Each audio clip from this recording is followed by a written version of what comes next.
Welcome to Shardcast, the Brandon Sanderson podcast. We're a bunch of mega fans giving you the news, discussion, and of course, a whole lot of opinions about Brandon's works and the Cosmere.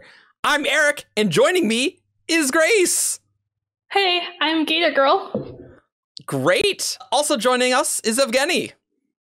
Well met. Rhythm of war is upon us. Which I guess you know because this is actually the third episode we are airing. Third. Hi, yes. I'm Argent. Also joining us is Joshua.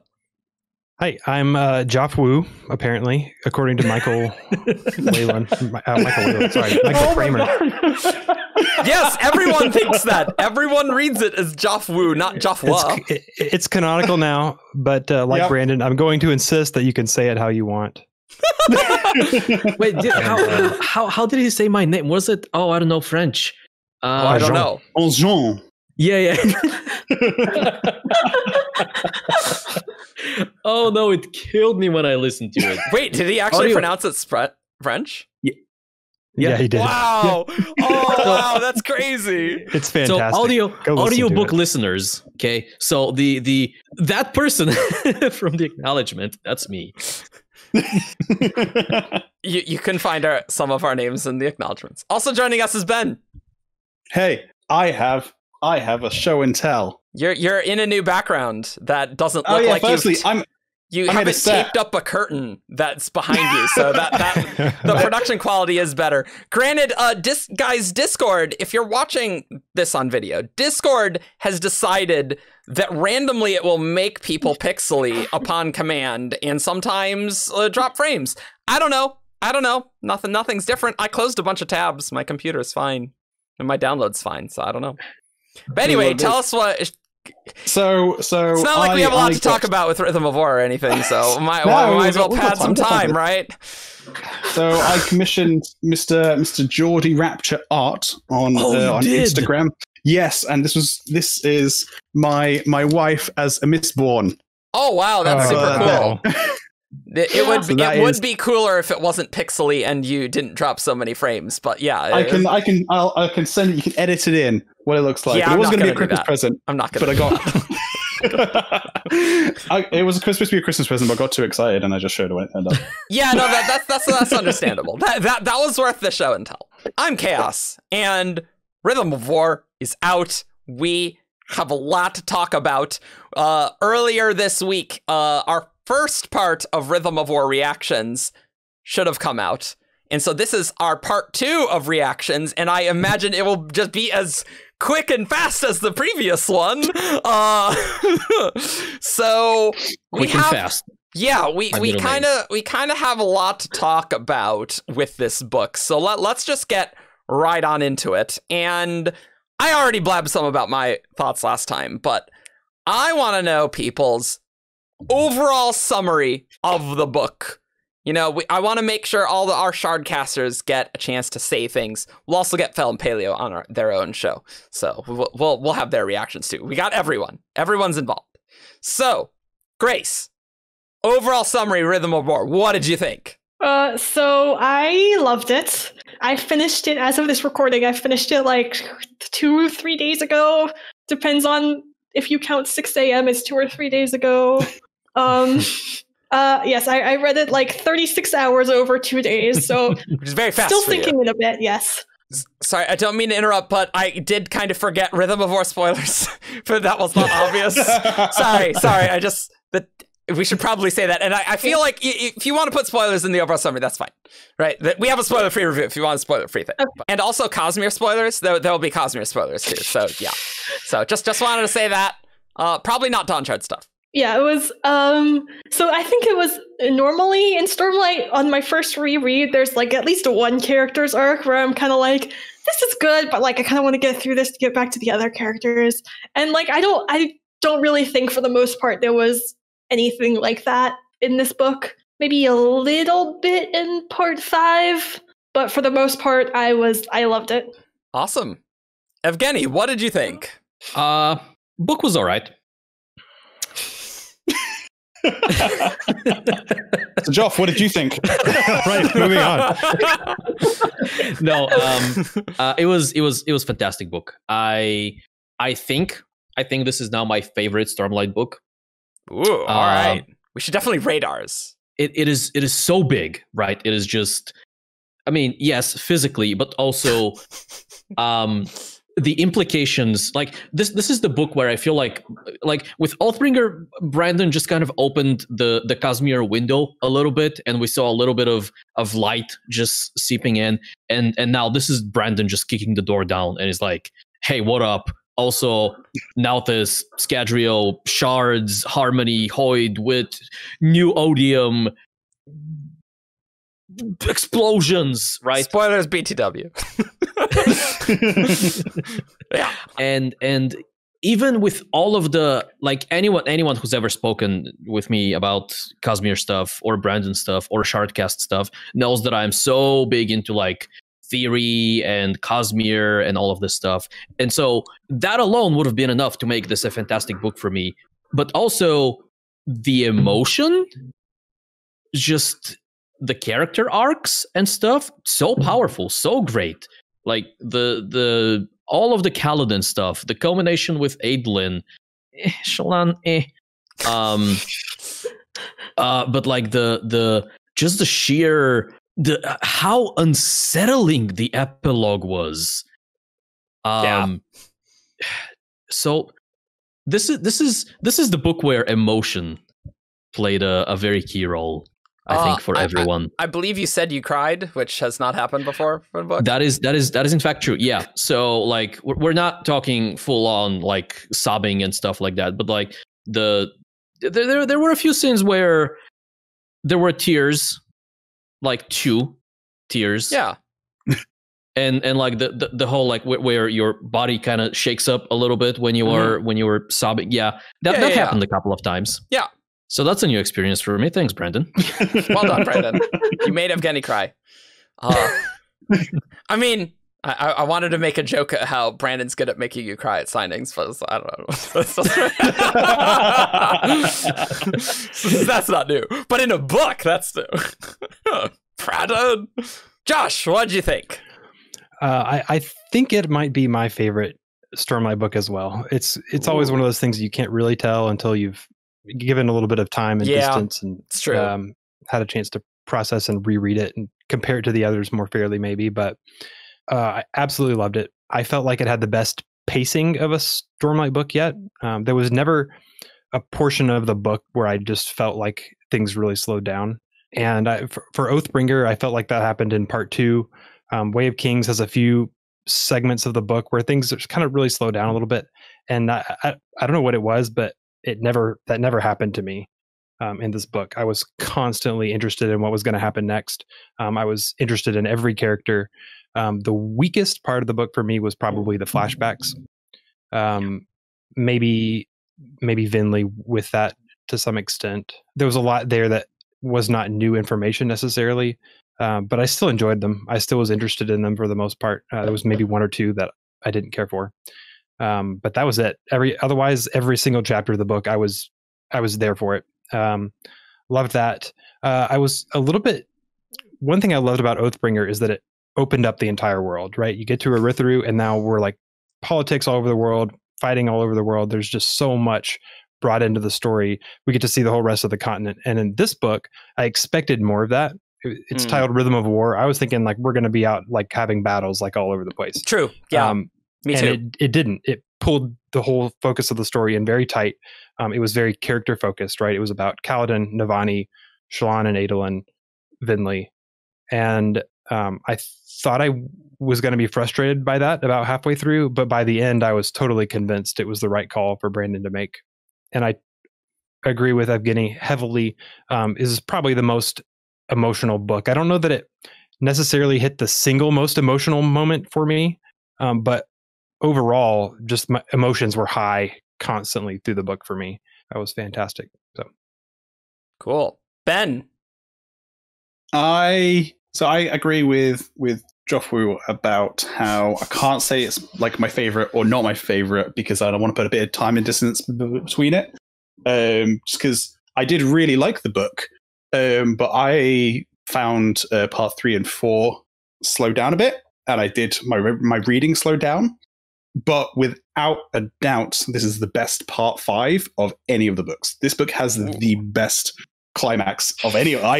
I was there from the moment part 5 started. I was like, I can't put this book down. Like, this is I'm here. I don't know what you guys were reading. I cried like 4 times, like heavy crying, like Jesus Christ. Like, yeah, this book's part 5 hit me hard. I really liked the other parts, but yeah, I think this is the best. I want to do like a reread, because I always do a reread of these books. I normally listen to them on audio after reading through them. So I haven't done my audio reread just yet, but I'm probably going to wait until I've done that to give like ordering of books. One thing I did see people talking about, which I kind of agree with, was Oathbringer always felt slightly different to Way of Kings and Words of Radiance. And this book felt more like Words of Radiance and Way of Kings than it did Oathbringer. And I'm kind of like, I do wonder why Oathbringer felt so different to all the others. But like, yeah, this one's good. I liked it a lot. Grace, favorite Stormlight book, or what are you thinking? Because other people touched on that, so I'm curious what you think. Yeah, I think for me, every book is my favorite right after I read it. Yeah, it's true. It is true. Yeah. A lot of times for me, like the way I choose favorites is just a matter of how much I enjoy rereading it. Because I often don't enjoy rereads. So I think, yeah, this is one where I'm gonna have to wait a little bit, like Joff and like Ben said, and then try to reread it and see how I feel. But I think it's going to end up being pretty high up there. Just gut feeling. Interesting. Because for me, I think this book is actually behind both Words of Radiance and Oathbringer for me. Actually, I like the endings of those books better, honestly. But like, because everything really comes together, whereas Shallan's plotline is just like, hey, we have the climax in part 4, and it doesn't really connect with the rest of the plot. And I don't know, it definitely does what it does very well, and like all the stuff with Kaladin and Navani and stuff, like it's really good. I do want to mention something about the flashbacks. And that is that, so I didn't like him as much as the Oathbringer ones. I don't think any of the flashbacks so far. You can't really top down. How could you? You can't just one up that every book. Like, you just cannot do that. And like one thing that I think these flashbacks are kind of doing that is similar to Dalinar's that I really like is that they're tying whatever is happening in the flashback with whatever is happening right now. Sometimes. Now, I feel like all of Dalinar's, except maybe the first one, were like, they were very diegetic, right? We had modern day Dalinar experiencing something, and that is actually triggering a flashback for him. True. And now we follow him into this vision, into this memory. This was obviously not the case for any of the others, right? But with this one, we had several flashbacks where Venli was doing something in the modern day, and then she was going, oh, actually, let me tell you about this thing that happened, several years ago. And I found, so you can't always do that. I think if you try to always do that, it would just feel forced in many places. But in this book, I think all of them felt really nice and like they fit. And I like this transition from modern day story to past story in this kind of seamless way. I feel like Brand is just getting better at writing flashbacks and like making that transition smoother, because I think people do sometimes criticize Stormlight for the flashbacks. It's just like, man, it kicks me out of the main story, and I think that's valid. Like, if you don't like it, that's fine. Yeah, Stormlight's doing this, so nah. For me, they were the weakest part, but weak Stormlight to me is still pretty high. So still a good book. I thoroughly enjoyed them. I liked the mix of Eshonai and Vinley. Yeah, that was a nice touch. Not just to mix them up a little bit and give it more perspectives in what you're seeing. That was a good for me. So yeah, I think for me, yes, some of the flashbacks were weaker, but there are a few that I remember as being particular standouts that I really loved. True. That is certainly true. The very last Eshonai flashback, obviously, was beautiful. That was really good. I loved the Gavilar's assassination. Just watching Venli just play nail the way she's just like, it wasn't us, like kind of like that was a really fun one. I don't know why it wasn't obvious that would happen. Like it just never occurred to me that we might see his the assassination night from Vinley's POV. Yeah, exactly. And when it came, I was like, oh my goodness, this is gonna be crazy. I don't want to be Karen, the continuity editor, trying to figure out what happened in the that night, hour by hour. It's like, I'm good. But those two were by far the best flashbacks. I really appreciated the like very early Venli. Mm-hmm. Yeah. Because by the time we get to see Venli in like Words of Radiance and Oathbringer, right? She is so obviously in Oathbringer there's a little bit of she's on the path of redemption, or at least she gets on that path pretty early on. But like in Words of Radiance, she's not a likable person at all. And so she's just straight up evil. Yeah. Horrible. And so Brandon had this challenge of giving us her flashbacks, and like she couldn't have started as evil and unlikable from the very beginning. Like we had to like her. And so her early storyline where she is, she's not a nice person or a charitable person. Like she has flaws from page 1 of her flashbacks. Mm-hmm. But the character arc where she is encouraged to explore these forbidden powers so she can heal her mother, I found that extremely compelling. Like that humanized flashback Venli so much for me, and I love it. And so by the time we get to like the summoning of the Everstorm, she's gone by that point, but it makes sense how she got there. Yeah. For those early ones, that character, that kind of person she is from Words of Radiance and Oathbringer, I still didn't like her in Oathbringer. I thought she was a horrible person. But by starting her off in Rhythm of War, by saying this kind of comes from a place of being really annoyed at my sibling who gets away with way more than I can get to do in my life. I'm like, that's such like, I don't know about you guys, if you guys have brothers and sisters, but like, I'm like, that's a feeling I've had where I'm annoyed at my brothers for something, they got away with that I didn't. And I'm like, I get that. I get that. So I really love the flashback where Eshonai and Vinley had that little kind of heart to heart at the towards the end there. Yes, Vinley almost tells her the truth, and then it doesn't quite happen. That was pretty. The one where Eshonai is like, if only I had a form, that I could speak to you. Mm-hmm. Yeah, and then Eshonai, I love this. Eshonai falls asleep in exactly the same pose that Venli later on finds her dead, just kind of in plate, resting against the wall. Oh, I never picked up on that. Oh, look at that. It's beautiful piece of it. It's not even foreshadowing at this point. It's like past shadowing. Yeah. Before shadowing. Excellent. There we go. Nailed it.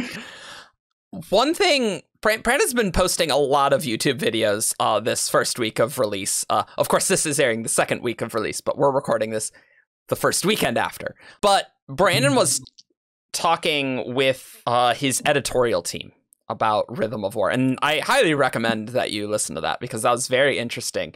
And he was talking about how originally in the plan for Stormlight, this was going to be the book where we learn about Parshendi stuff and listener stuff. But when he was writing Words of Radiance, he brought that stuff forward some because we needed that perspective for that book. And I totally agree that we totally did in Words of Radiance, right? To see Eshonai's interludes, right? And so Brandon was saying, I like he was worried about these flashbacks because there wasn't as much to explore as he initially planned to do. So I can definitely understand if someone was like, I didn't love the flashbacks, but man, when the flashbacks were good, they were really good. But like a lot of them were more like just charactery rather than like, wow, big reveals, right? We do get more though. So what if we talk about favorite part of the book, your or favorite moment, something like that? Who wants to go first? Obviously, we're not going to be able to choose one, right? Yeah. Grace, let's go for a top few. Yeah. Grace. Okay. Well, I'm gonna for my favorite moment. I don't know exactly what you guys talked about on the other episode, but I'm gonna try to choose one that I think probably no one said, but is still a highlight for me. Okay. and that is honor is not dead so long as he lives in the heart. This is really good. Yeah. Just got goosebumps. Just got goosebumps. And it was so, that whole sequence was so well written to me. Like Adolin, like he ended up getting Nodum on his side, not by acting the way someone like his father or Kaladin would have, by giving him a disappointed look. And he like knows he can't do that. He just kind of stands there and goes like, go ahead, like we got you in trouble. It's time for you to like get a chance to say what you need to and get this off your chest. And Nodum just can't do it and like turns and then the aftermath, even without knowing like any of the honor spend history or what that means or like what the significance of it is, I still felt the weight of those words and like felt the weight of like, oh man, like this just got real. Yeah, I agree. Because it feels like, even and you said this, right? Even in world, without any of the context, you feel like this is not just something that Nodum says. This is something that he's repeating from a while back or whatever. Like this is a These words are phrase. history. Yeah. It is just great seeing how like Adolin saving Nodum and just really mattering. It's like, yeah, you know, you did some things and tell us what you feel. Oh, so good. I do really like the Shadesmar sequence in the trial. It's really good. That, I mean, I'll just add on, like my favorite scene of the book, I'm sure the others talked about it, was We Chose. The raw emotion of that scene topped You Cannot Have My Pain for me personally. Ooh, okay, all right. It's really I don't know what, and it's simple. Like there's not like a lot going on. It's not, there's not as much build up to it as Dalinar's whole sequence, right? But just something about the way Brandon wrote those words, the emotion hits me every time. I'm chilled. I got shivers. Yeah. I think one of the things that work really well for me in the We Chose scene is actually the build. Like you can really feel Maya's anxiety and tension and like escalating fear and terror and like you know how in movies when they try to portray scenes like where somebody is being pressured and like you see the surrounding faces and the camera is drawing in and like it feels like that. But and then Adolin was giving her strength. It's so good. It's so good. Evgeni, favorite moment though? I am a simple man. I see a Kaladin ideal and I go for it. Although I guess I can add a small twist to it, and say like the moments leading up to, so the actual vision with Tien, while it was one of the scenes where I cried and it's really powerful and just filled with emotion, the lead up to it where Dalinar hears about what feels like the final stand of Stormblessed, where he jumps and he speaks with the Stormfather and then eventually goes, Stormfather is confused, like, well, what are you doing? Like, I'm forging a bond. And then we jump into the, like this forging of, like, it's not a powerful scene or anything, but it really speaks to me. And then we have the conversation. Timeline is a little muddy in my head, but the bit where the Stormfather tells Kaladin that this is the final lie the enemy tells, that there is no more journey worth taking. Like that's chills material, right? And then we get the vision, and the vision is nice. And then we come out of the vision, and like Kaladin exploding with light. Like I'm always sucker for the cinematic moments, like exploding with light. And we have Windspren being pulled into the physical realm and slamming into his body, choosing to connect with him. And then as they hit him, they turn into the plates of the plate, right? And then he forms this column of Windspren, and it just, the storm disappears and everything is illuminated. Just give it's this awesome. It's so cool. Scene into my eyeballs. Be blinded by it. I don't think any of us are surprised that Kaladin swore the fourth ideal in this book, right? Like none of us were surprised that occurred. right? That's all kind of what we thought would happen, but I think the way it was done was just so good that... There were a couple moments where I was like, is Kaladin going to die at the end of this book? Like, I really wasn't sure for a bit. Like, it could have gone another way, but this really way is not surprising. He really suffered in this book a lot. One of my, it's not, I don't know if there's a single favorite scene, but some of my favorite scenes in this book were the low moments. Kaladin, like barely like, pulling himself out of the well and like trying to climb the tower through the high storm, 90% dead with Downer helping him that last bit. Like that was fantastic. Navani in the moments when she realizes that that she betrayed the sibling accidentally.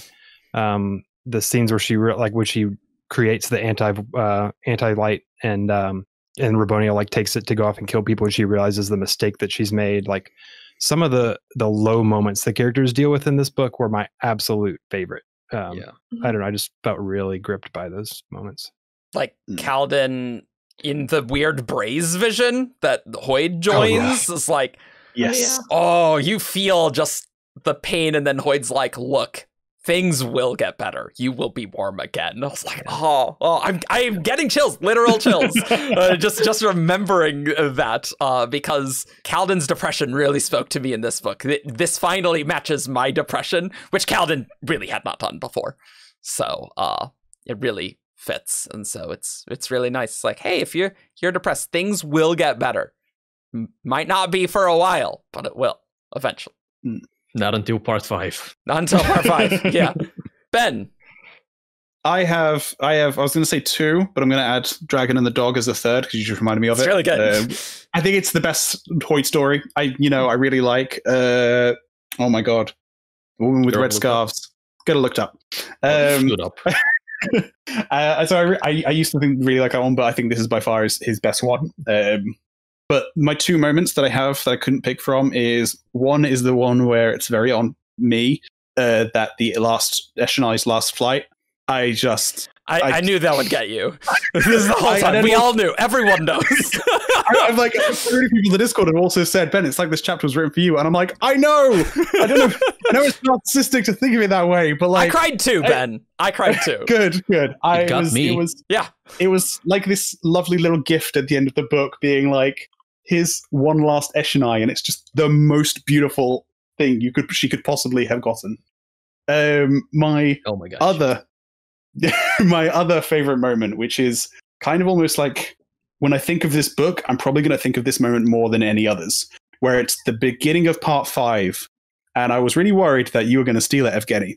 But it's the bit before the bit that you were talking about, when Kaladin is on his way to fight the pursuer and get that final fight. And he puts in his coat, he picks up his fit, and he just stops hiding. He just marches through Irithiru, and people are noticing, people are like cheering him on, people follow him, he gathers crowds. I'm like, this is Kaladin Stormblessed. This is the man, the myth, the legend coming, and he is done with the darkness of the rest of the book, and he is coming to save the goddamn day. And like, that's the moment I think of, where everyone's following him and no one's stopping him. It's just. This is why I read these books, for moments like this, where I'm like, as you said, it does get better, and that's the moment, like the light appears at the end of the tunnel, and you're like, yes, it can get better, and here's Kaladin to show us the way. I can't quite remember the order of things that happened in part 5, but didn't after that Kaladin just goes completely brutal and just like ridiculously murders the pursuer, and it is genuinely brutal, like more brutal than when Adolin fought those Takari. It's like, oh yeah. Well, I think there's first his fight with the pursuer, where he's like, no, you're the defeated one now. That's pretty great. Yeah. He wins by like destroying the pursuer's legend around him, which is like great. And then Teft dies, and that's when he like brutally he like lashes the pursuer to the wall, and then like uses a reverse lashing to pull his head off. God, yeah, I was shocked. I'm like, damn, Brandon.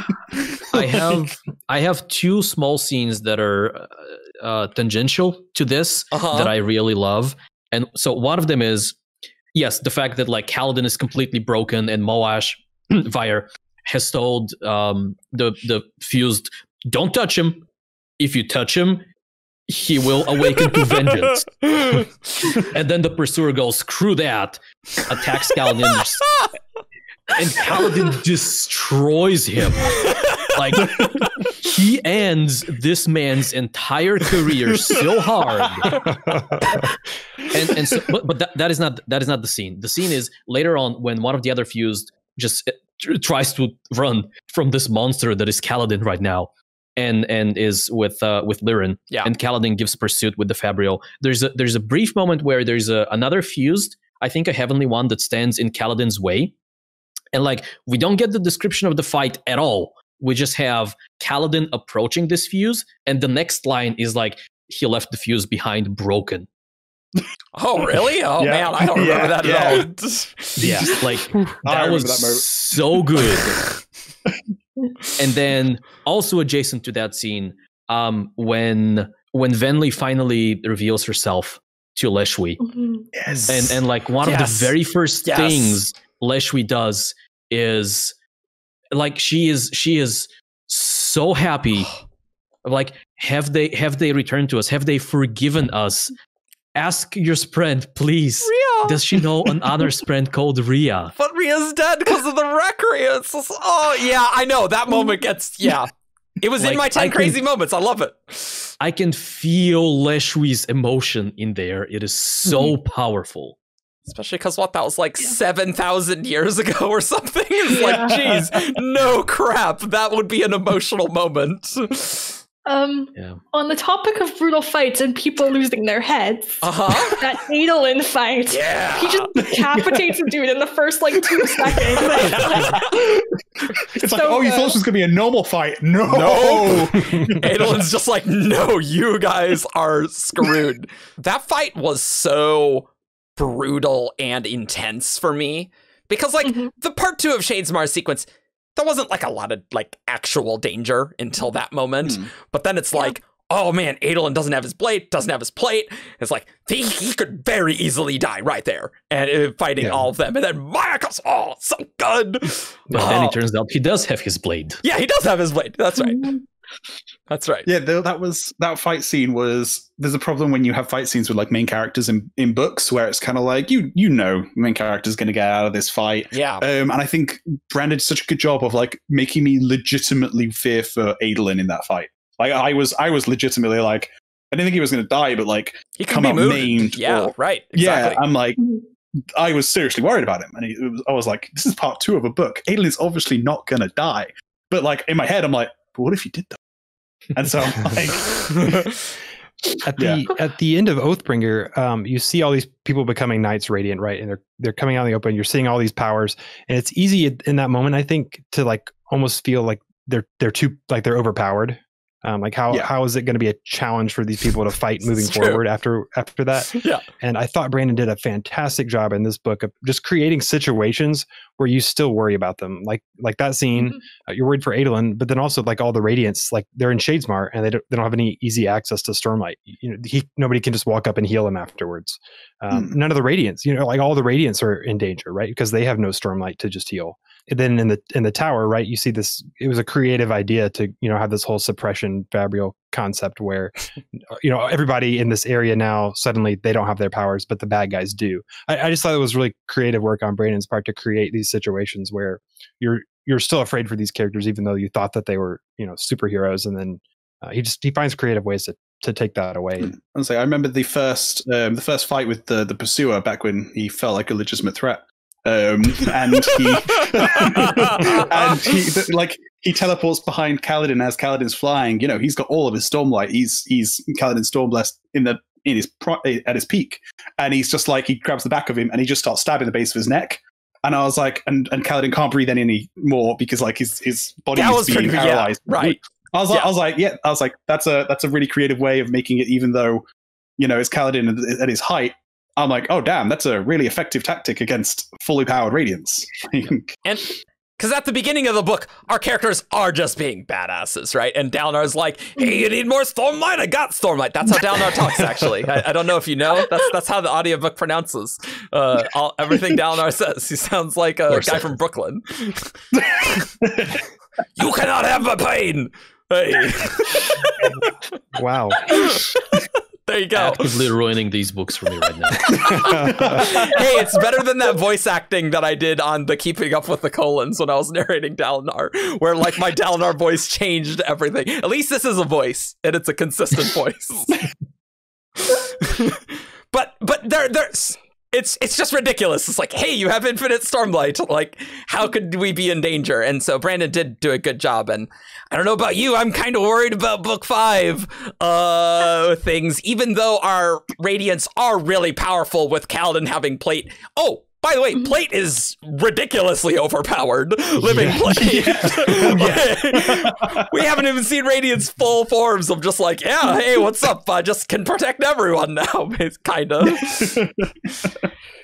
I know at the start of part 5, I was like, this is the 4th book. This is going to end on a low note. Like, someone's going to die at the end of this book, and it's going to be like the dark hour before book 5. I was very convinced that this book was going to be like a sad ending. Oh, I'm convinced it's like the next book. I'm seeing. Oh, I'm terrified for book 5. That is not going to go end well at all. Brandon's like a guy who writes happy endings, right? But the happy ending comes in book 10, so which gives him at the end of this arc, he can write a bad ending, and he's still got 5 more books to resolve it. Like, why do we need a new cast in book 6? Maybe because most of the cast died in book 5. Like, this is plausible. This is very, very plausible. And then it's like, well, hey, the other characters that we didn't have time to develop, hey, we'll make them main characters in the back 5. All of us died. I think everyone's in danger of dying, and especially with the epilogue, it's like, I'm worried this is not going to go well. Nope. This is not good. The epilogue it does so many things just great, right? So it's a very different kind of epilogue, right? The first time I read it, I was a little underwhelmed. And part of that could have been because Brandon was kind of hyping this epilogue a lot for a long time prior to the release. Needs to shut up before the book. It's like, he's really setting expectations. He's like, this epilogue. Yeah, you're not wrong about that. But I was a little underwhelmed. And then the second, because like not much like in previous epilogues, we have Tone returning, which is mind-blowing and exciting. And then we have Yasna returning, which is mind-blowing and exciting. And then we have Hoid finding design. Hoid bonding with design. Oh my god. Design is amazing. I love her and it's like, I've bonded a literal monster. But that is still kind of what we expect from Hoid, right? This is he's there, he's telling a story, something exciting happens, also a little bit of an emotional moment. And then this one was, Hoid was there, he was telling a story, there was a little bit with design there that was just beautiful to read. And then we didn't get something exciting happening. We didn't get a happy note. No. Instead, we got a very, very profoundly disturbing note. And not only that, but this thing happened to somebody we had thought of as virtually invincible. Like, Hoid has always been this character who has felt like Brandon has allowed himself to build this extremely powerful character. In part because he's not doing much, right? He's kind of the funny guy. He's telling jokes. He's dropping references to the wider Cosmere here and there, but he's not an active part of the story. And so seeing his nigh invincibility violated in such a profound way was just disturbing. Not good. It is not good. That Battle of Champions Dalinar is gonna be surprised and it's not race. Oh, great. You also had this is kind of going back, but you also had him being spied on by the Sleepless during during that one chapter. So like, there's a lot in this book that all of a sudden, like, Wit is no longer as all powerful. Oh, as he I was once always seemed. under the impression Wit knew they were sleepless. Like he was always telling the story to them. Oh, see, I Like, I don't think kinda so. I thought I got the impression that he didn't realize, because she walks in and he's like frantically doing something, and then he kind of cools down. I think he was like terrified that. Well, I think he in got that spied on. moment of privacy, but I Yeah. think I like at the Words of Radiance epilogue. I think he, Yeah. I think he knew. Yeah. Oh, Oh yeah, yes, that's yeah, what- yeah. No, I'm just. Oh, talking sorry, about- that's what I thought you meant. Yeah. Yeah. But not in like the privacy of where he is with Yasna, right? You know, like Yeah. that's a little different with them secretly plotting to make the contract. It's like that's kind of not a great thing. Yeah. Speaking of the Sleepless, this book is where, to me, the Ghostbloods became terrifying. Uh-huh. Yeah. Yeah. They did. And one of them is working with the Ghostbloods. And God. and not only are people working with the Ghostbloods, but the Ghostbloods are run by our friend Kelsier. You know? What That's a thing that happened. man. Grace, what did you think of That's that? What did you think of that? Did you immediately catch on to that?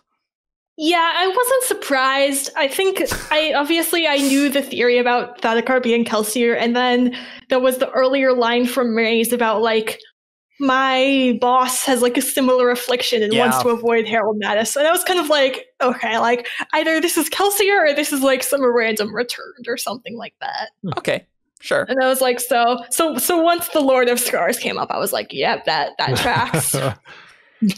Oh, Kelsier. Oh, remember- these guys are not good people. This is not. No. not good. Well, I remember when I first read it, I was messaging you guys when I was reading, and I was like, and I think I went and looked it up the other day, and I said, "That's a Lord of Scars. That's a weird thing to call a shard."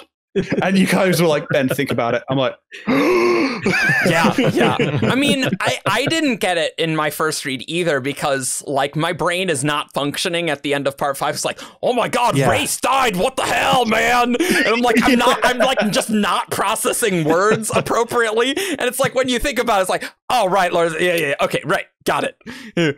Who has scars? Who yeah. has Hoyd slapped around? Right, got it. But I just didn't process for me. I'm like, oh my god, Kelsier, what are you doing? just seeing Lord of Scars Brilliant. on page just kicked me in the teeth so hard. Only It was comes like, in avatar form. What does that mean? Oh, don't even. We'll do a full podcast. It'll just be called Lord of Scars. Just be vague, you know? And just like, yeah, it'll be our Kelsier cast finally. Long awaited. I wanted to talk one more thing about Hoyd. That scene with Ruthar. Yes. I want to love talk about scene that personally. because I just love Hoyd. It's nice seeing Wit be like more unleashed. Because we always see like the King's Wit. We always saw his sword, and I was like, "Oh, he got out the sword! Oh man! Whoa, what is gonna happen?" And I in that moment, Brandon convinced me that I forgot my Cosmere lore that Hoyd could actually hurt someone, but I know that's not actually true. But that was just so great. I was convinced he was gonna like let Ruthar kill him and like become or like lose his title and then like use Stormlight to heal. Ooh. That was what I thought was gonna happen because Yeah. like people know he's Bond the Cryptic, so I was like he can like use Yeah, I his guess that's healing true. to like let Ruthar kill him and then He's just come literally back in no to life danger and be like, whatsoever. Yeah. well now you've killed the King's Wit, so like you've lost your title and all your lands. Yeah. That's what I thought was gonna happen. Yeah. I thought he was just gonna embarrass him just thoroughly. Dance Yeah. around him, slap him around a He little bit. definitely did that. He is thoroughly embarrassed. It's just, man, Yasna is kind of terrifying too. Like, yep, you're. Oh, yes, there's always been terrifying. Oh, yeah, I Like- know, but it's just like, oh, she's the queen and she is doing queenly things, and then her battling on the battlefield. Oh, Yeah. awesome. Magnificent. Like the scene where, first of all, Ivory's snark in that scene. Oh my 10 out of god. 10, right? It's not. Yeah. It's no design. Okay. Yeah, but he 10 can't out be of 10. design. Yeah. And like Yasna going through the fight and just like trying to have a quote unquote fair fight, and then eventually just giving up and so casting the air into oil and then setting it aflame and just walking out of a literal inferno. I can't believe Brandon got to sneak in Yasna in plate, but still somehow make Kaladin's plate reveal still actually cool. Like, that must have been so difficult to write, because it's like, well, Yasna's super powerful, but I don't want to steal all the thunder from Kaladin. It's like, but I think he did it. Oh, before we move on, and we're still talking about Hoyd and design. So design is a literal monster. As someone who's very sensitive to spoilers, I do not like being spoiled. I like having a raw experience. I don't even watch movie trailers. I look at the description. I'm like, I don't even read the full description. I like to read the first line. I'm like, yeah, I'll watch that movie. But then I came and we were talking, and I discovered something about you, Eric. Because it turns out you are an actual monster as well. I wouldn't know anything Eric, about that. No. What do you do when you get a new book? No. I only did it for this book. I don't do it for every book, but I did. Okay. Yeah. I may have at the end of each part skip to the next end of the next part of the book, and I may have done that every time in every part of this book. I thought you just read the end of the book first. I didn't realize you did it every part. I may have done it on every single part of this book. I admit that might be a reason why I think this ending is less good. I accept that is a logical possibility, but literal monster. Look, I didn't do that for Oathbreaker or Words of Radiance. It's different. I didn't, and Dawn Shard, Control F Dawn Shard. That would be. I definitely didn't do that either. Shocking how you would find Words of Radiance and Oathbringer endings more powerful. When I at one point when I was reading, I decided to like glance through and like look at all the chapter titles and kind of like skim through and see like who had what, and I saw that the last Adolin chapter with his icon was called Sacrifice. And I was like early in the worried. I was like, oh no, like the last Adolin chapter in this book is called Sacrifice. Like, what does that mean? Which in retrospect doesn't mean that, but that's pretty great when you don't get that. No, like, I don't know. Shut up, Ben. I don't want to hear it. I don't want to hear it, man. Shut up.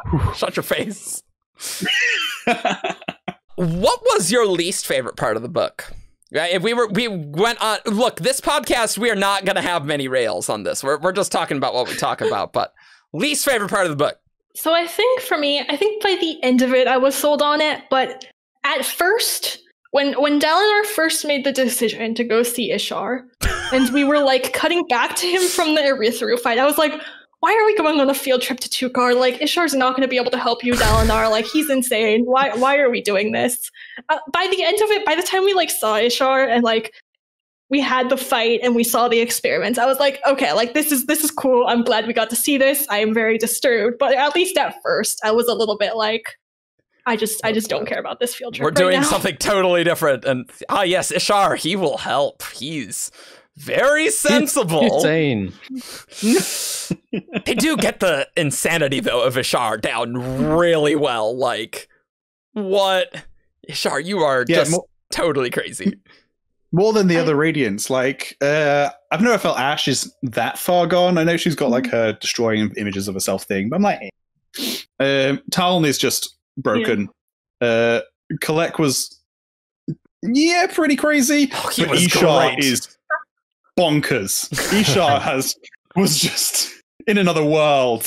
Like, I know Kalek has like some issues, and like obviously he's had that moment of like freaking out, but like I kind of think he's like relatively sane. Like wanting to get off Roshar seems pretty rational to me. That does seem pretty rational, I will say. Yeah, he is pretty functional.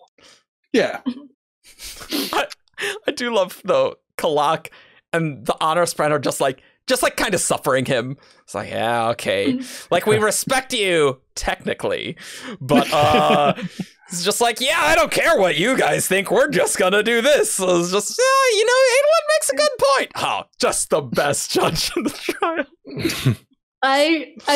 I think I felt like Adolin needed to be there for like Dalinar's decision to see Ishar, because like earlier in the book it was like Adolin's got the measure of these heralds down. He's like, Kalek probably not that sane. When he's writing stuff down, probably just doing a word puzzle or something, because he doesn't really seem to care about this child. Like, Jalen 100%, if he'd been there, would have just been like, you've read his letters, Dad. Like, Ashen told that the heralds are insane. Like, this is not going to help. Like the Atium shadow thing, nearly. Probably not Atium, but like, it's like symbol principles, right? Like, Yeah, I think he's just reading connection there, right? Probably, yeah. Are the connection dudes, right? And ATM has to work on a similar principle, right? And especially with Ellen's like supervision there, like Jeromelum enhanced ATM there at the very end. It has to be either. It's described in Mistborn as looking into the spiritual realm, right? When he uses ATM. Yeah. But I think it has to be connection, not fortune. I think fortune is. I think there's a different. bit of fortune in there. Perhaps, but we are rapidly turning this into connection cast. There is a bit where another excellent scene when Dalinar is experimenting with his powers, right? Yeah. So he first connects with Nail, and like sees the Oath Pact, but also sees Nail's connections to like his past. Essentially, is what he does. And then I think the next chapter we see Dalinar do this. Like he's experimenting with a soldier and is like connecting with just a random soldier in his army. And the Stormfather tells him that these lines that he sees, they are, and I don't have the quote with me, but they are the person's connections with other people, with objects, and with the past, and also places, I think. Yeah.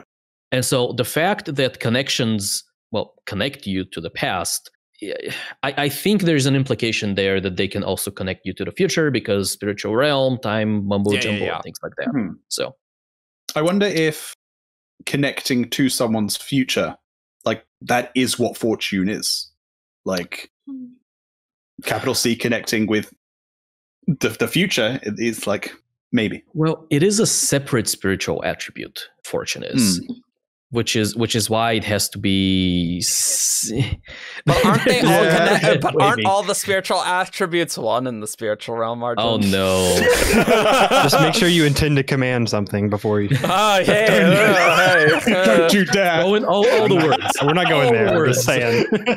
Maybe we should steer back a little bit. Least favorite moments. Least favorite things. Yeah. Yes. I mean, I can go. This will make me say how much I love the book based on how like dumb these are. But I said I didn't really care for the flashbacks a whole lot. Worst flashback for me was Eshonai and her crew watching the Alethi arrive at the Shattered Plains. Just because it seemed like such a pointless, like they turned into war form and then they're like, oh, the Alethi are here. And then it like skipped over to Vinley, and I was like, what was like? Obviously, this happened. Like nothing I learned here. There was that, and then I'll say something that wasn't in the book that I was sad about, which was really weird interludes. That's true. Yes, I missed getting like a Puli or a Yim or Baxil. You know, like these like really like totally random people that are. Most people hate those. So probably most people think like, oh, these are the best set of interludes ever. But I really miss just getting some random person on the other side of the world who has no relevance to the plot. They were very plot relevant here. And I feel like they've been getting more and more plot relevant, like with each book. They have. Yeah. I expect it'll be the same in book 5. Like, you can't open new threads. This is closing threads time in book 5, right? Yeah. We still haven't gotten the Sailors on the Infinite Sea, though. Book 5, Grace. You look, the Sailors on the Infinite Sea. It could be there. Book 5. Set up for the next. Yeah, who knows? I don't know. You know, we didn't. We still haven't gotten like 17th Shard stuff since Way of Kings or Silverlight. Like I'm waiting for that. It's been a good decade. It's like, have we seen more stuff? Yeah, I don't know. Brandon's playing the meta game and he said, oh, you guys wanted 17 shard content? Well, they've made like 300 hours worth of content over the last 3 years. So like, what more do you want from me? Well, no, like to me, it's just like, if you're looking at like all the interludes, like whether or not they played into the story, like there's only a couple that are still basically irrelevant. I mean, one is Puli's. Sure. And I feel like Ishik's, like they're chasing Hoyd, but like why and like what are they doing now? Like that still has never really been right. followed up on. That's true. That has not been followed up on. Like, what are the 7? What's Galadon doing? Nothing. Jack. Galadon, Demu, and Bayon. Freaking Bayon, Goddamn the Bayon. monster, the actual magical monster of live sand, of white sand, Of Live Sand. That's the name of the sequel. There you go, Brandon. We nailed it. Live Sand. The Fatum man himself. Live Yeah, Sand. like- The Sand Strikes Back. That's what it's called. it's true. That's Well, canon. that's what happens when you use the songs to like mix autonomy and cultivation and make sand out of them. Sure. With the boombox. Use it with Just the press play. combination. Oh, yeah, you put the tones in the boombox. Yeah. That's what it was for. So That's- few that's people the have Cosmere read connection. White Sand that they don't know what we're talking about at this stage. They're Sorry. just like, we have no idea. But longtime Shardcast listeners, they know what we're They talking know. about. Basically, there was an art error that it made it look like there was a boombox on the White Sand planet, and there was not supposed to be. Let's say it's a meme. I still think that it's more of a radio, but Well, whatever. yeah, but you know, like I made my skit. Okay, it was quality. All right. Other things, least favorite so- things. Least favorite. I was reminded of the Aiden interlude, and Ugh. that was the worst chapter of the book. Like, you delete that, and the book would not be worse for it. I know he comes back later, but I don't care. Yeah, I don't care about Aiden at all. Like all the interludes, they're plot relevant and they're like good. And then like Aiden's, I'm just like, I'm not remotely interested in this person He's at going to be all. a main character in book 6. I know, and I hate it. I know that's what's happening, and I just don't care. It's like, I'm a young twerp, and I want to be a windrunner. It's like, yeah, I don't care. I don't care about you at all. Yeah. Sorry. Yeah. as a larger, more structural complaint, I think one of the reasons I liked the beginning of part 5 when Kaladin said, screw it with all this node business, is because I didn't like all the node business. I think this might be why I kind of struggled with 3 and 4, is I just didn't protect the weak points one after the other, have a boss fight. It just felt really video gamey, like, to me. And it just, like, I just didn't like it that much. The fights were cool, but just the structural idea of it felt a bit video gamey. Sure. Interesting. I feel almost exactly the opposite about these. The fights. So the fights I didn't care much about. Right. It was interesting to see Kaladin like use this Neo Fabrial in interesting and clever ways, but it was still Kaladin fighting. Right. That we've seen 4 books of that by now. Yep. What I found interesting was more like the character journey and the downward spiral of just how just exhausted Kaladin is. True. Like, and the 3 nodes that actually mattered for him, like, because it was, Yeah. for him it was only 3. I felt a very tangible downward progression of, well, the first one is, okay, yeah, I'm a little wounded. I'm a little tired from all the stuff I was doing in the surgery and getting Teft to escape and all of that stuff. But I can do this, right? And he goes and fights and kind of wins. And then we get to the well, and he's just not ready for defending the well. But he's like, gotta do that. And then by the time we get to the final, like the small node that is in the model, he is. That's the big fight. That one is. That's the. That is the big fight. But to me, his preparation there was like, one of you two mentioned something about almost coming back to being Stormblessed and like screwing all of the hiding and things like that. To me, that felt as Kaladin getting ready to make his final stand. Like he's marching to death there. And that was obviously super low. I was saying Teft like makes him like promise that he'll come after it, and you really don't get the sense that he's like not going to follow through with that. I do think, other than the flashbacks, the part my eyes glaze over the most is long Kaladin fight sequences. It's like, cool. Brandon really likes magical combat, is what I'm saying. And he really likes it a lot. And I could go for a little less of it. Personally, for me. It's kind of a lot. I like the fights themselves, because even though, we've seen like 3 books of Kaladin fighting, the Fabrial changed things up enough for me where he was just like Supermaning about. Like, I thought that was entertaining and creative. I don't really have scenes outside of the Aiden interlude that I didn't like. A couple of kind of small, more overarching things that I wasn't super in love with was, so you know how Rabonio is supposed to be this famed fused scholar, this Dawnsinger scholar. Yeah. There were moments in her conversations with Navani where she felt kind of dumb. Maybe dumb is not the correct way to think about that, but like there were so there were a couple of places where she and Navani would perform an experiment or have a discussion on something, and they wouldn't get to the outcome that one of them was hoping for, and Rabonio was like, well, I guess that doesn't work.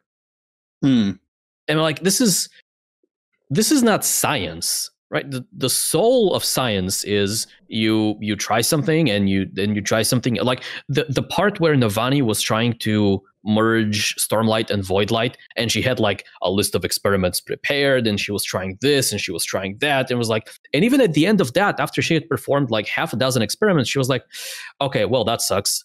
I haven't proven anything, but also it sucks that I couldn't get a result this quickly. And she acknowledges that in science, you almost never get a result this quickly. You almost always have to go through a number of iterations. And a lot of the times it's just dumb luck that somebody ends up discovering something. And I loved that. And so contrasted with Navani's approach to science, which like felt right and real to me, Rabonio was almost kind of petulant when things weren't working. And so that kind of kicked me out of the whole, well, she's this renowned fused scholar. I know what you mean. I think I wouldn't say, like, the words I would use isn't dumb, but it's set in her ways. Like, I imagine this is at the end of many thousands of years of basically doing these experiments, and like she might have been a great scientist once, but she's very much fallen from that position. She obviously still has the reputation and like the legacy, but like that's why I think she almost says it exactly. She needs people like humans that have not been around for thousands of years to bring in these new ideas, because she's reached the end of her rope and doesn't know how to progress. Whether that's because she's forgotten or just That's kind of how I saw it, but I know what you mean. Yeah, no, I get that. It's more of a mindset that's my issue with her, not so much that the actual things she says and does. But I get where, and so this is like it's a fairly minor thing. I would have loved it if she was more like at times it felt like she was saying things and doing things so that I was going to say Nalinars, so that Navani's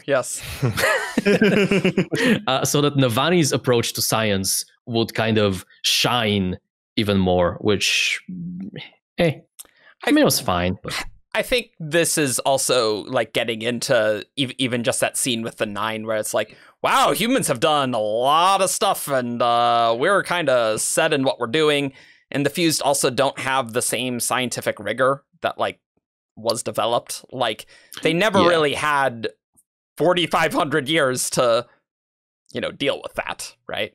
Yeah, that's what I was going to say. It's what to me, it's kind of spoke to their culture and their understanding of science being more limited than what the humans have reached. Right. Like the idea of like scientific rigor is just different than the Fuse is. And like having that contrast, because Rabonio's real old, like really old. Yeah.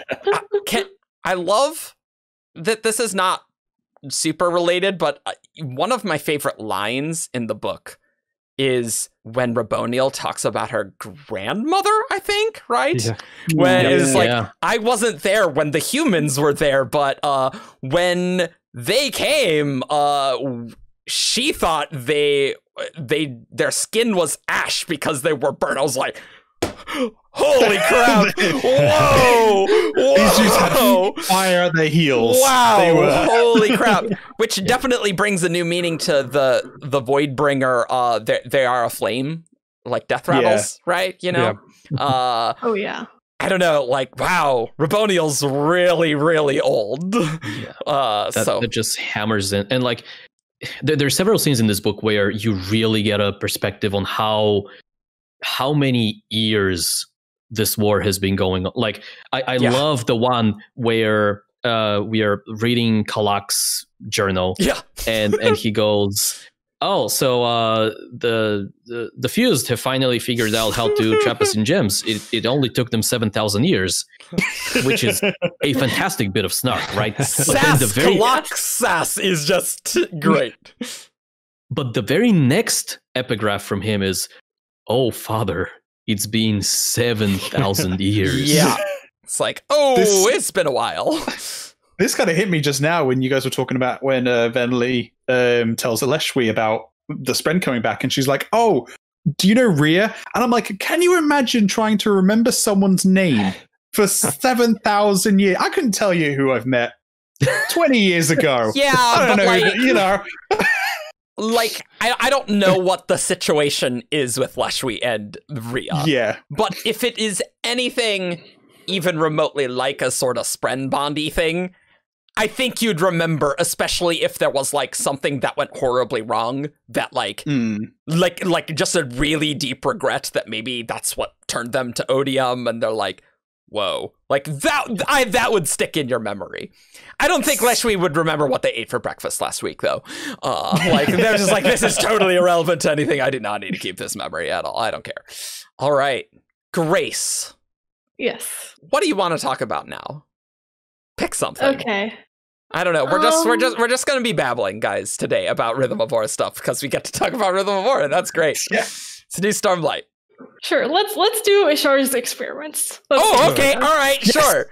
All right. That's disturbing. Yep. Yeah. One way to say it. It is. Let's not. Let's. I think I realized like just before the Stormfather said, like, when they got to the cryptic and he was like black thing almost like carapace and like intestines instead of a head, I was like, oh no, like this is a cryptic. I was like, no. I think my brain, that was the one where my brain, I think I'd worked out and then immediately rejected it as how horrifying. Because like it's first like, oh, this is a Natan person, right? Yeah. Like yeah.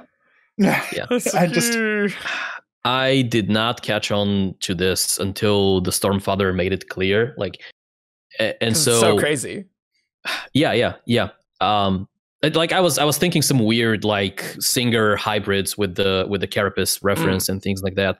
And it's just like this is probably one of the most horrifying things that I have read from Brand. Like the cryptic just it gnaws at my brain with how horrifying this, because I can almost see like the tent in my mind's eye and the cryptic's body and like the weird flesh that it is, and like the face made of essentially intestines and like the almost medical smell in the air. Because I was going to say, we've all seen intestines, but we haven't necessarily. We've seen pictures of them inside people, probably, in like science classes. Or outside of people. But like, it is so viscerally wrong to me to imagine that. And then we go on and talk about like how this is an iron spren, this is a cultivation spren, and this is an ash spren, and this is a peak spren. But like, those are... They are disturbing. Noses. And mouths. Yeah. This is eldritch horror stuff. Yeah. And it's just no. The ash spren to me also, because I think they say ash spren and cryptics are the two that like just they're physically cannot survive in the physical realm, with like the flesh like turning to ash every time they move and then regrowing. It's just like so like to think about.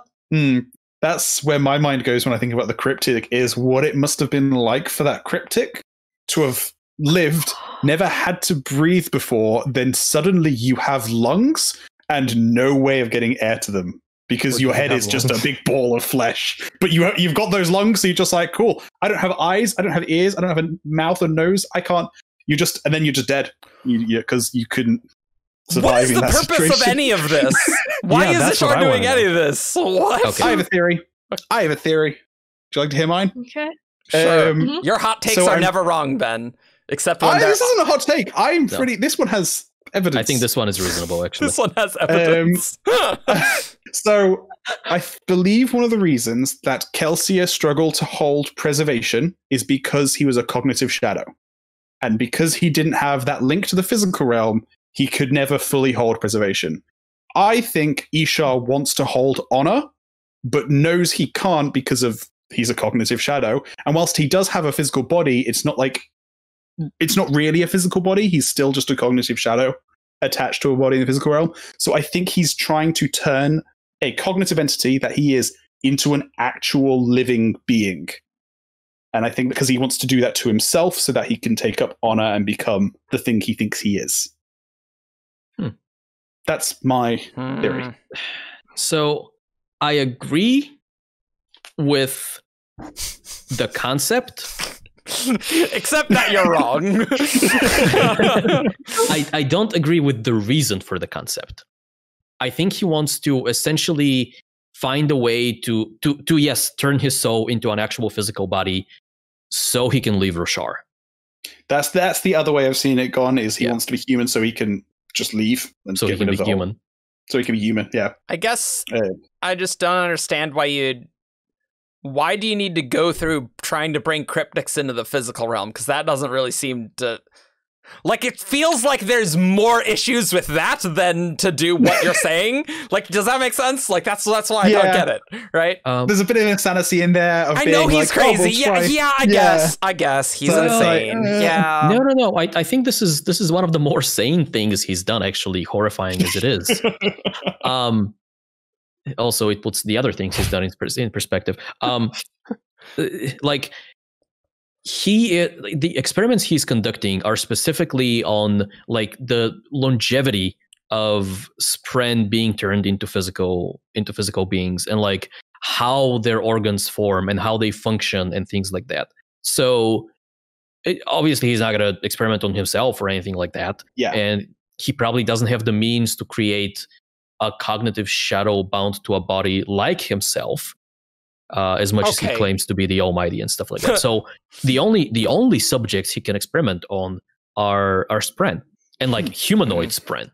Sure. Yeah. Because organs. Oh, I wish we'd got some of him experimenting on the animal Spren as well. Yeah, that is really cool. Like that.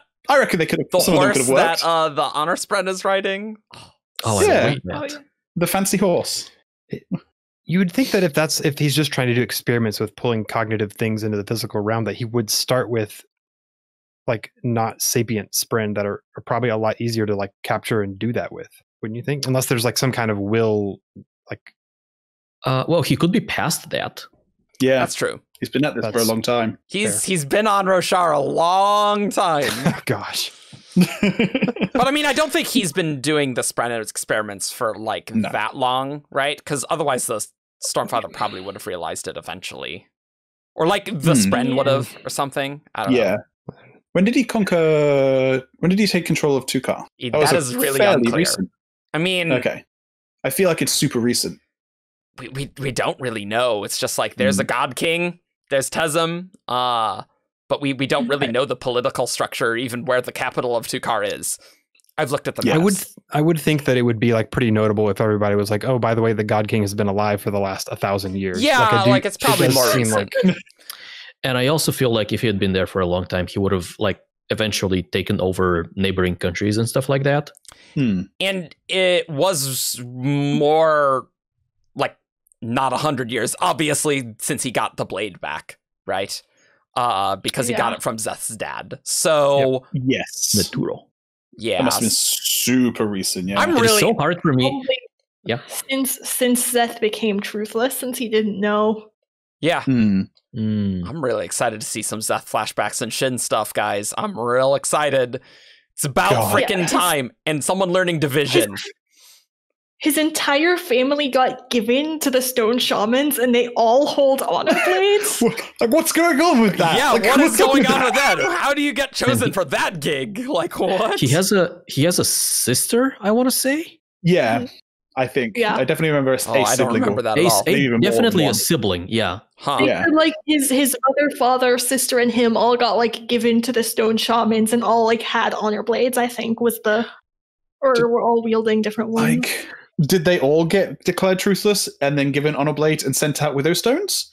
Or did they all get the honor blades but only Zeth declared truthless and sent out? Like, my sense is that that was like his family's like job for whatever reason. Like they're like in like maybe they're like the bottom of the soldier class. You know how like the soldiers are the bottom. Like maybe they're like super low class, and they're like you get not just swords, but you get the honor blades.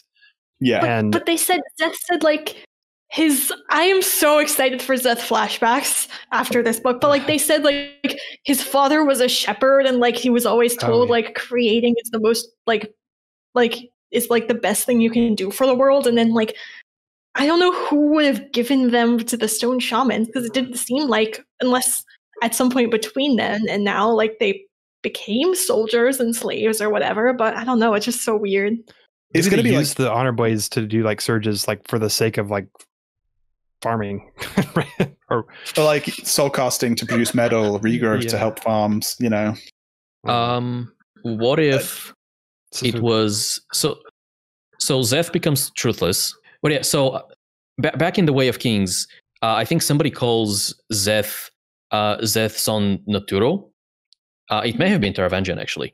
Yeah. And Zeth is like, no, don't sully my father's name by associating him with me.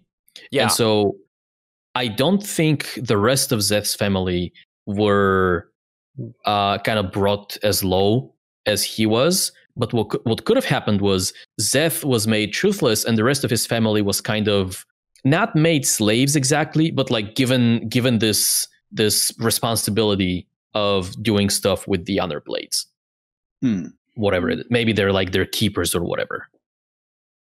I don't know. I've definitely got the implication that the honor blades happened before he became truthless, but it's pretty unclear. Because you need to train with all 10 surges, right? Yeah, that's true. It's super weird. I think Zeth's flashbacks are going to be almost the opposite of Veshni's and Venli's, where every flashback is going to basically brand new information. Yeah, because it's like we've had one Risen interlude in Shinovar. That is it. We've got basically nothing of Shinovar. Ishor says there's an Unmade there now. Yeah. Yeah, Unmade influence. We did not get much Unmade in this book because we tossed it in the ocean for one thing. But maybe we want to talk about that. But because we stopped Rabonio from making another one. Yeah. Yeah, that's true. That's true. But like I imagine with that whole plot line, we will see, I mean, pretty clearly, there are 2 Unmade on the list for this next book with going to Shinovar in, is that Digonarthus? I don't know. Something in Shinovar. We don't got any clue. There's Digonarthus or Chamorish, I guess. Yeah, I think those are the 2 we're kind of missing. Yeah. I hope it's Digonarthus, the Black Fisher. But then Shallan hunting down Ba Ado Mishram. This is an Unmade book. We're skipping one. We're gonna get big battles. Book 5 Unmade stuff for sure. Speaking of Unmade and Shallan, I actually I don't want to go too long into like book 5 speculation, I guess, but I'm actually expecting Shallan to have a re-encounter with Rishafir. Book 5. That'd be good. Yeah. Because I feel like Oathbringer's set up as like they had this encounter, but like she didn't really win. She just drove it away. And they're such a good like pair for each other. So I think like Shallan she's made some progress, and now they're gonna have like a rematch. Yeah, a rematch. So hey, do you guys think we'll see one of the other 10 deaths? Because we've seen one. Do you think we'll maybe see one of the other 10 deaths? That'd be nice. Okay, this is the first book where we didn't get a new name of one of the 10 fools. I was about to say that is true. For sure, we're gonna get like one per book until the end, and then there wasn't one. I was like looking for it. 0 out of 10, no 10 fools. Like it's There were multiple moments where like a character would be like, I feel like the 6th fool, and then like they wouldn't say the name or what the fool was known for, and I was just waiting for it constantly. How dare you, Brandon, not giving us that Very lore. inconsiderate.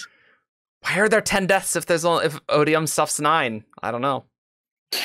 Just these numbers are weird. Yes. It's we'll find out more about the 10 deaths once we find out more of Honor's purposes, you know. No. Speak not of such things in my presence. If you don't know what that's referring to, Brandon mentioned them to Evgeni once and have literally never mentioned them again. That's the only time. It's just been in a word of Brandon that Argent got. And it's, oh my god, I'm so furious about this. Like, I have always been so diligent. This is the most important topic a man can say. This really is. I have been so diligent in like recording everything that is being said around Brandon, whatever I am around Brandon.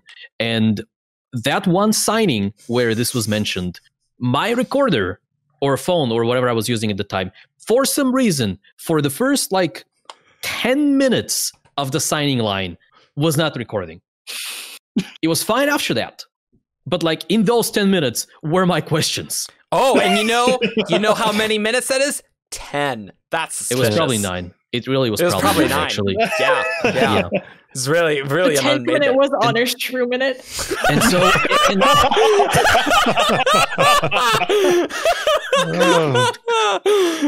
we do want to talk about that though, because that is what the hell's going on there. I was asking things about the significance of the number 10, and Brandon was like, "Oh, it has to do with Honor's purposes." And like twice since then, I've asked him about these purposes, and he's like, "Oh yeah, they're still a thing.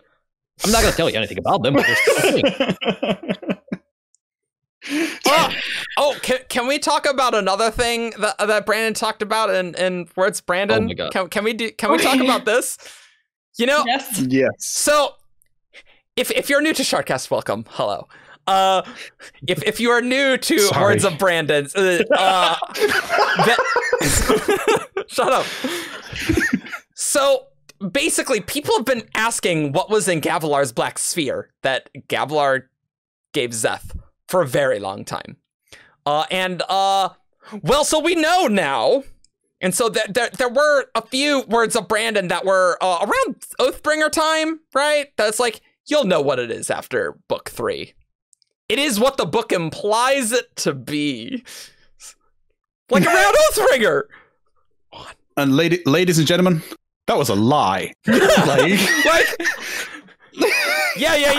Oh yeah, it's what the book implied to be anti-voidlight. Yeah, it makes sense. The only thing I can think of is that the aura around the sphere is like described as doing something similar as Nightblood, and Nightblood destroys investiture, so the sphere also destroys investiture.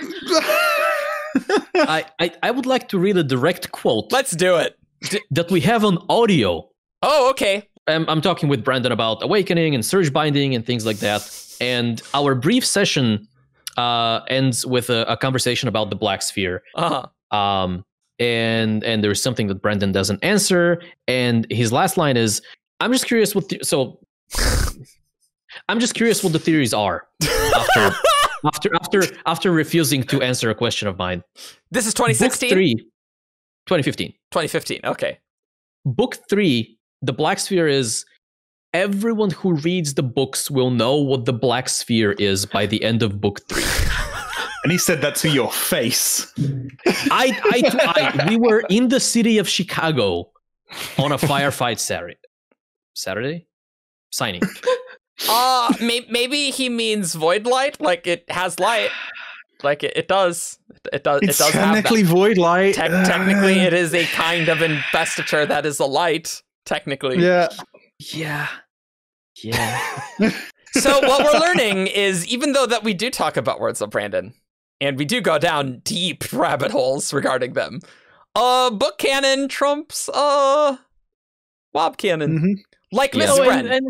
Let's not forget all the pattern wobs. Yeah, all the okay. Yeah. Okay. Oh, Let's yeah. do this. Like with Shallan's past, it's like, well, Shallan was bringing in pattern. It's like that. None of a pattern. I technically that. I guess technically that. They're all pattern. Therefore, he wasn't lying. I would like to actually ask Joff to give us his theory on these things, because I like a lot of the things that he's got going on. Okay. Yeah. I feel like it's probably controversial, and I really enjoyed Shallan's truth there. The revelation that she had a a different cryptic that she was bonded to, Testament. Was pretty cool. I thought that was a really cool twist. I don't know. I'm sure people predicted that ahead of time, maybe. I have no idea how this connects with the rest of her past, and I'm very confused. And I'm a little salty with chapter 115, where it's like, well, there's still holes in my memory about this. I'm like, when are we getting this? We better freaking get a full story in book 5, just like with Gavilar, and understanding how he is anti-light. Sorry, please continue, Joff. So my theory is that she bonded Testament, right? But there's a mention by her Inksprin partner that she went off like looking for humans to bond with a group of cryptics. Pattern mentioned that he was with a group. So, and when Shallan is like sketching in Way of Kings, she draws like a group of cryptics, right? So there's like a pack of cryptics that's been following Shallan around. The first one that bonded her was Testament, but Pattern was there. He was present at the time. So fast forward to Words of Radiance, when they're on the boat and he's like, oh, my earliest memories are of that. Like he was there. He remembers when she bonded Testament. So anyway, okay, that's good. I like that. She bonds Testament. And I think she advanced to her third oath. It might have been like the moment she killed her mother, or maybe sometime before. But I think that she made it that far to have a shard blade at the normal point where Radiants get shard blades. She kills her mother. She doesn't like how all that goes down, so she cuts ties with Testament in some way, whatever that means, to break that bond. And so Testament becomes a Deadeye, right? Skip forward, however many years it is, I don't know, until we're at Way of Kings, and she starts to bond Pattern at the end of that book. Right. Now there's two truths that she speaks in that book. Two things that seem to be truths. One is when she first soul casts in her room, there's a voice that speaks to her and asks her to say a truth, and she says, I'm terrified. And that's when she first soul casts. And at the end, we get the I killed my father revelation, and she falls into Shadesmar then. So there's two truths there. But at the beginning of Words of Radiance, it's mentioned, she mentions that there was a voice when she first soul casted that asked her for a truth. She says that that in her memory, the voice sounded different than Pattern's. Something about the voice was different than Pattern's voice. And she kind of dismisses it. She says, maybe I just like don't remember what it was. But I think that she was speaking to Testament in that scene where she soul cast. I think the I'm terrified was spoken to Testament. And I think that counted as a truth to her original bond, which would make her like a level 4 Radiant. Do you follow? Because she was already at 3. And so I'm assuming that she didn't like regress any. Unless that truth is like restorative in some way. And so she's mentioning this in Words of Radiance, that the voice was different? Or was it in Way of Kings? Ooh. It's on the ship when she's like studying Pattern, I think. In a room maybe. Yeah, you guys keep talking. I need to find this quote because I'm like, whoa, I love this. That's good. So I guess let me back up then, because I think that her bond with Testament is weird, and it's still there. A lot of people at the end of Rhythm of War, she mentions, oh, I had 2 shard blades all this time. I think she was using Testament as a shard blade in Words of Radiance, because I think that her bond with Testament is weird, and it's not behaving like a usual Deadeye. Like people have, when I mentioned this, people ask me like, why wasn't it screaming when she used it? Why wasn't it screaming when she gave it to Kaladin? There's a kind of a question of like, if it was Testament, like, can it like reform into different shapes than just a sword? We also have in Words of Radiance in the Middlefest chapter, where Wit shows up and holds up some stormlight, and she has kind of a weird interaction with that. I think that even though she kind of went back on, she did something wrong to her bond with Testament, even though Testament turned into a Deadeye, the fact that she's still there, they clearly have a connection because Testament has been following her around all these years. Like there's still some sliver of their bond that's there, that it wasn't totally gone. And so I think that we're going to see some weird stuff with Testament where she doesn't act like a usual Deadeye does, because her Radiant is still there. Her Radiant is still connected to her. I think that gives her something that normal Deadeyes don't have. Anyways, so her first oath to Pattern is, her first truth is, I killed my father. Second truth is, I killed my mother. And then I think at Rhythm of War, we have a third truth that I killed my first Spren. So I think she's bonded to two cryptics, and both of them are at a third truth level. And that would kind of still work with the wob about Shallan being one further than Kaladin at the end of I like it. Assuming the truth to testament like advanced her further, even though their bond is like totally wrecked and weird. I'm kind of digging that, Josh. I do like that. There's one more thing that I find really interesting about this whole Shallan's past mystery, and it is that there is a scene, I want to say in Oathbringer, where I think Adolin speaks with her and is like, "Oh, you should have plate like Yasna," I think, and Shallan has this immediate and visceral like panic reaction. And so if there is something that she is suppressing there, which obviously we know that she's suppressing the knowledge of Testament, I think there's an opportunity there for her to have had access to plate at that moment in Oathbringer. And we also have the scene at the very end when she is doing the illusion thing with Veo and Radiant, and like her identity or her personality is switching between them. Yeah. And when Yasna finds her, she finds her in Radiant's body with plate. Or at least something that looks like plate. And so I think there's an opportunity there for Shallan to have plate even this early on, but not have access to it because of all the things that she's repressing. Yeah. So I think that at the Battle of Thaylen Field, I think that was just like light weaved. I don't think that she had a real plate there. But I think her negative reaction when Adolin asks her about it is because it's a testament. It's the testament bond that at the fourth oath. She can't summon fourth plate without acknowledging that she has this other bond that she's blocked out of her mind. And so I think that like the reaction that she has there is like this mind shut down. I'm ignoring the fact that I have this other sprin. Like I can't acknowledge the truth of this. Yeah. When you mentioned about how she swore an oath to Testament, and it kind of put her from third to fourth, reminded me how when Kaladin was kind of losing Syl, he went from second to third, and like he didn't like reset. He kind of, even though they were losing that connection, he kept that progress. Yeah. Oh yeah. Part of that is like their bond wasn't as far along. Like Syl didn't turn into a Deadeye. Right. I would correct. Right. But either regardless, I think it's the same mechanic there that their bond was, they still had a bond. They're still connected. And he didn't have to like start all over because he broke, some promises for a while. Yeah. So you're saying that the blade Shallan summoned to kill Tin is definitely Testament. I think that's Testament. That means you could say that like maybe Lightweavers get their blades earlier, and her second truth or her first truth was enough to get Pattern as a blade. But at the end of Words of Radiance, when she was using the Oathgate, is she using Pattern or Testament? It would have to be Testament there, and that would be another way that it's different than a normal blade wouldn't work.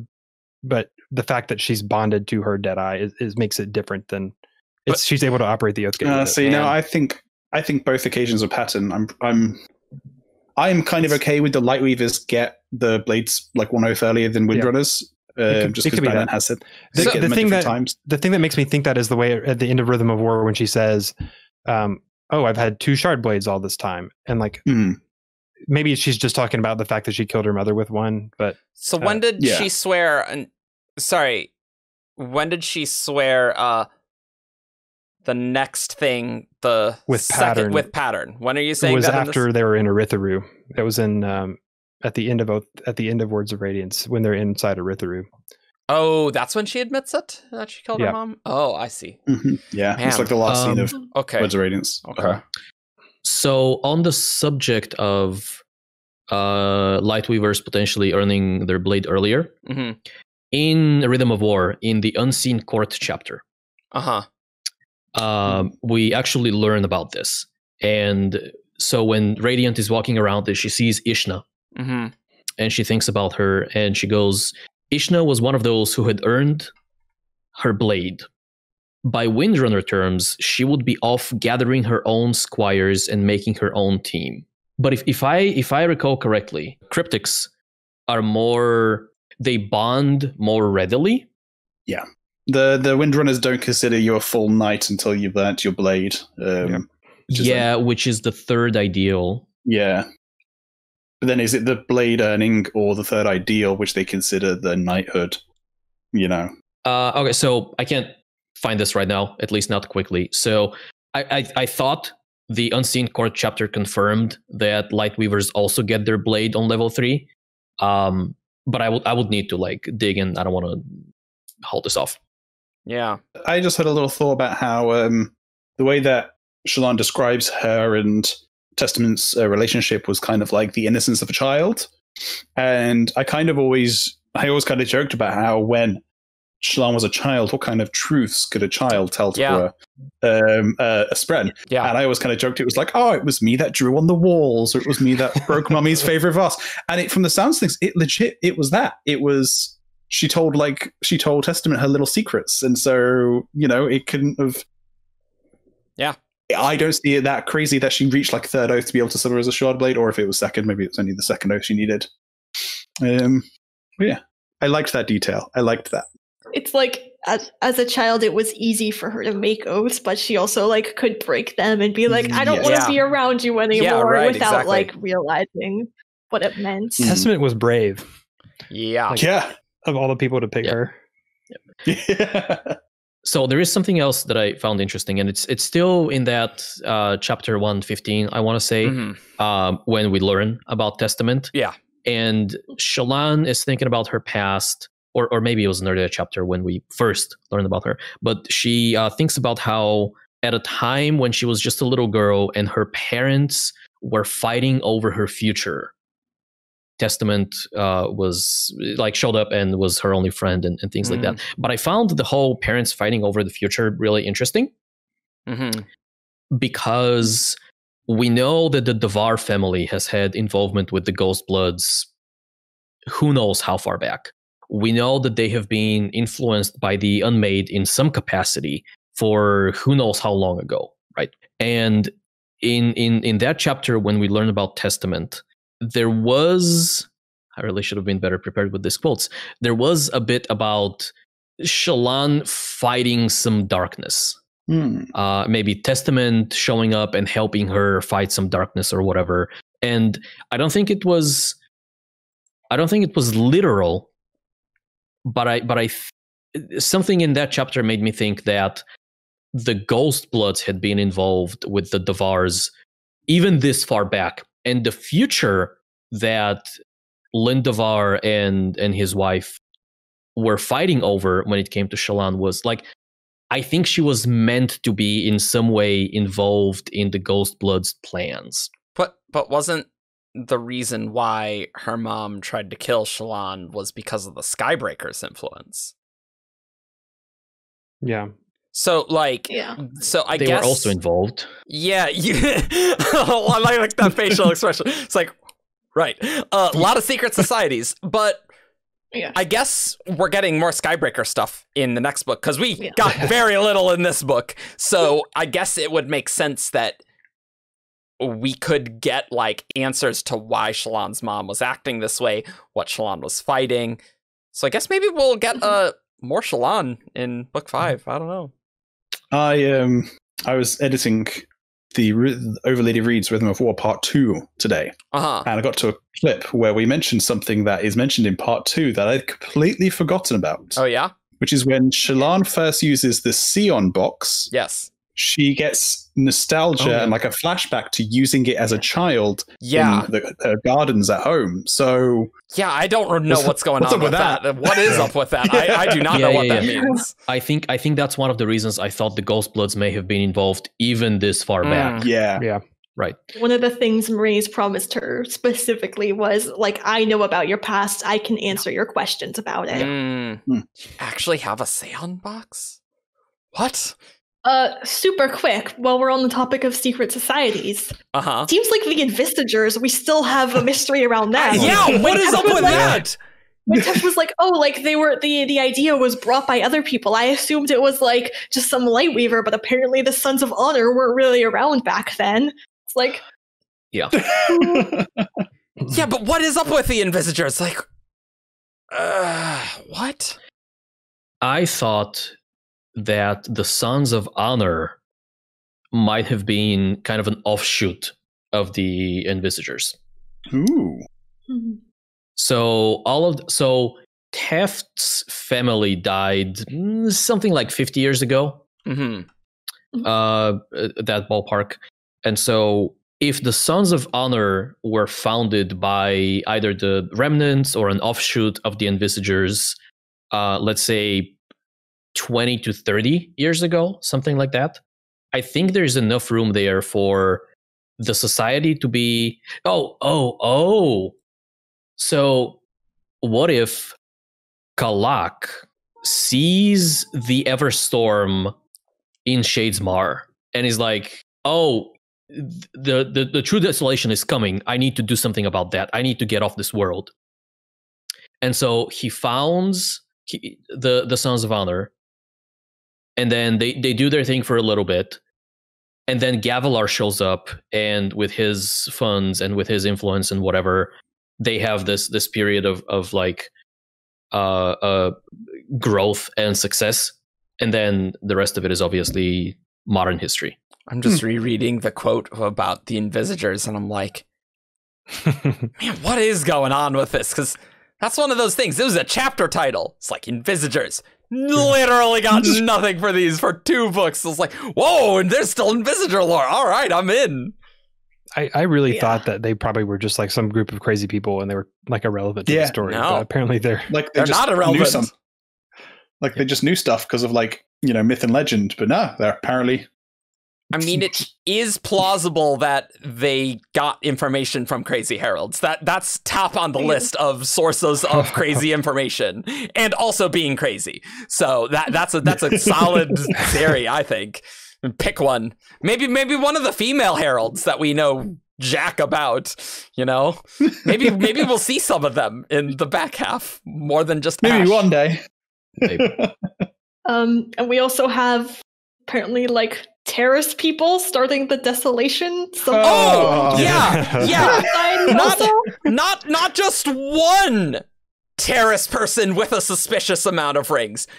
2 terrorist people with suspicious amount of rings, and one of them had an AVR that Lift now has. Yeah, that happened, and in like close to Gavilar as well. Yeah. Like that was the other crazy thing in the Bentley flashback. It's like, Ulim's trying to get to Axendwith, but then there's also this other person from other agents. It's like, from Sazed? Okay, sure, I guess. Maybe, I don't know, but regardless, why? What is Axendwith doing? We still haven't found that Kandra World Hopper. No, we haven't. No, they're somewhere. Probably, maybe. I don't know, but unless it's 16. All right. You know what? That's probably my favorite 16 theory because I don't know why 16's in this book. Otherwise, for me, I'm still Rial. I'm like Rial. I'm like, what? Still thinking about that dude. Good. From Oathbringer. Yeah. Clicking his coin. I thought you were saying Rial was 16 for a second. I was very confused. But yeah. So there's a little bit of Cosmere stuff that Axendwith just has a Void Spren that came from Braze, and just the entire amount of BS to get the Everstorm there. I think we talked extensively about on the podcast about this whole process. No, it's even more crazy because, one, there is a giant barrier storm around Braze in the cognitive realm. Okay, sure.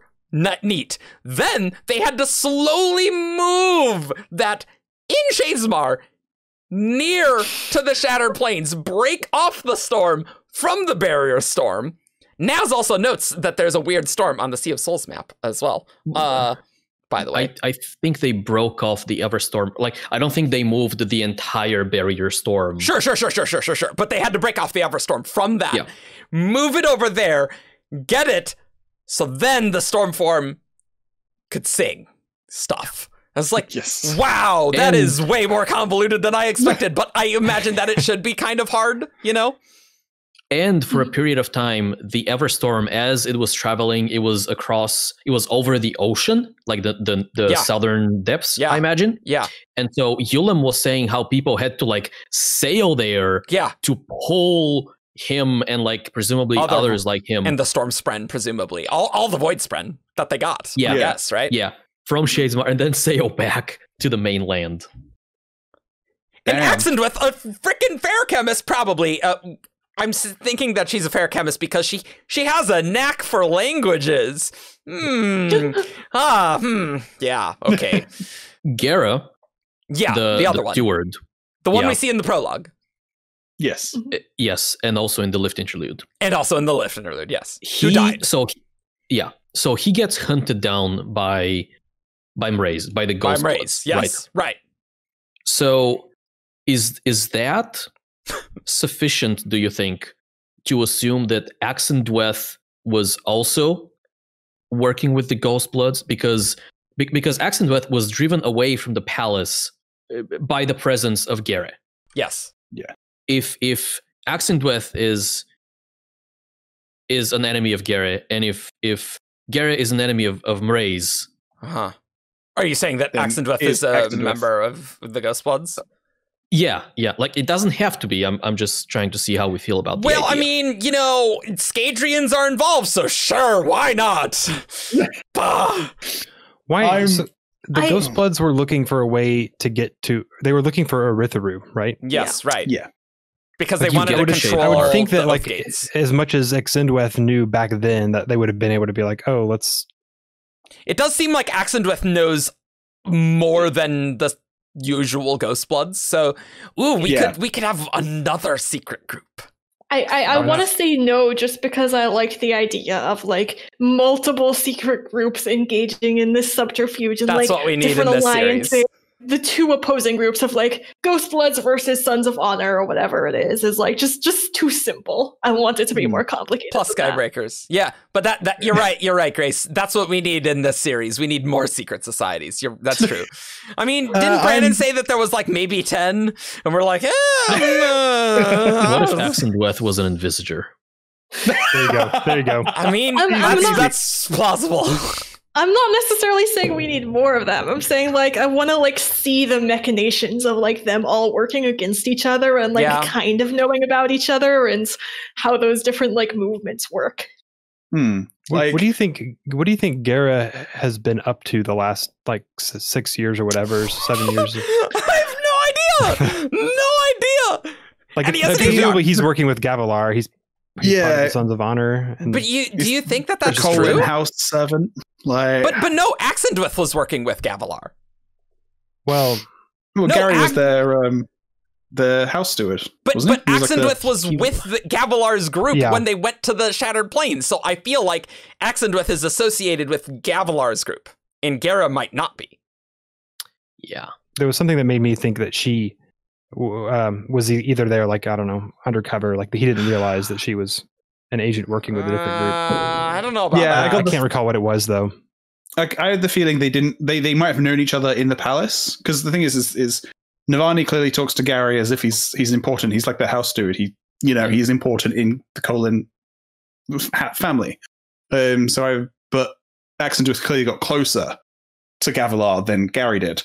And so I imagine they both were there in the Colin household, but just weren't aware of each other until one of them cottoned onto the other, being like, wait a second, you're always wearing a lot of rings. She knows about forms of power. Axendweth is telling Venli, though few here know me by that name, I give it to you.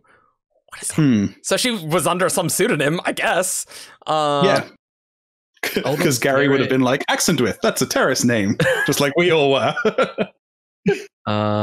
So Gara did seem pretty heartbroken about Gavilar's death back in the prologue.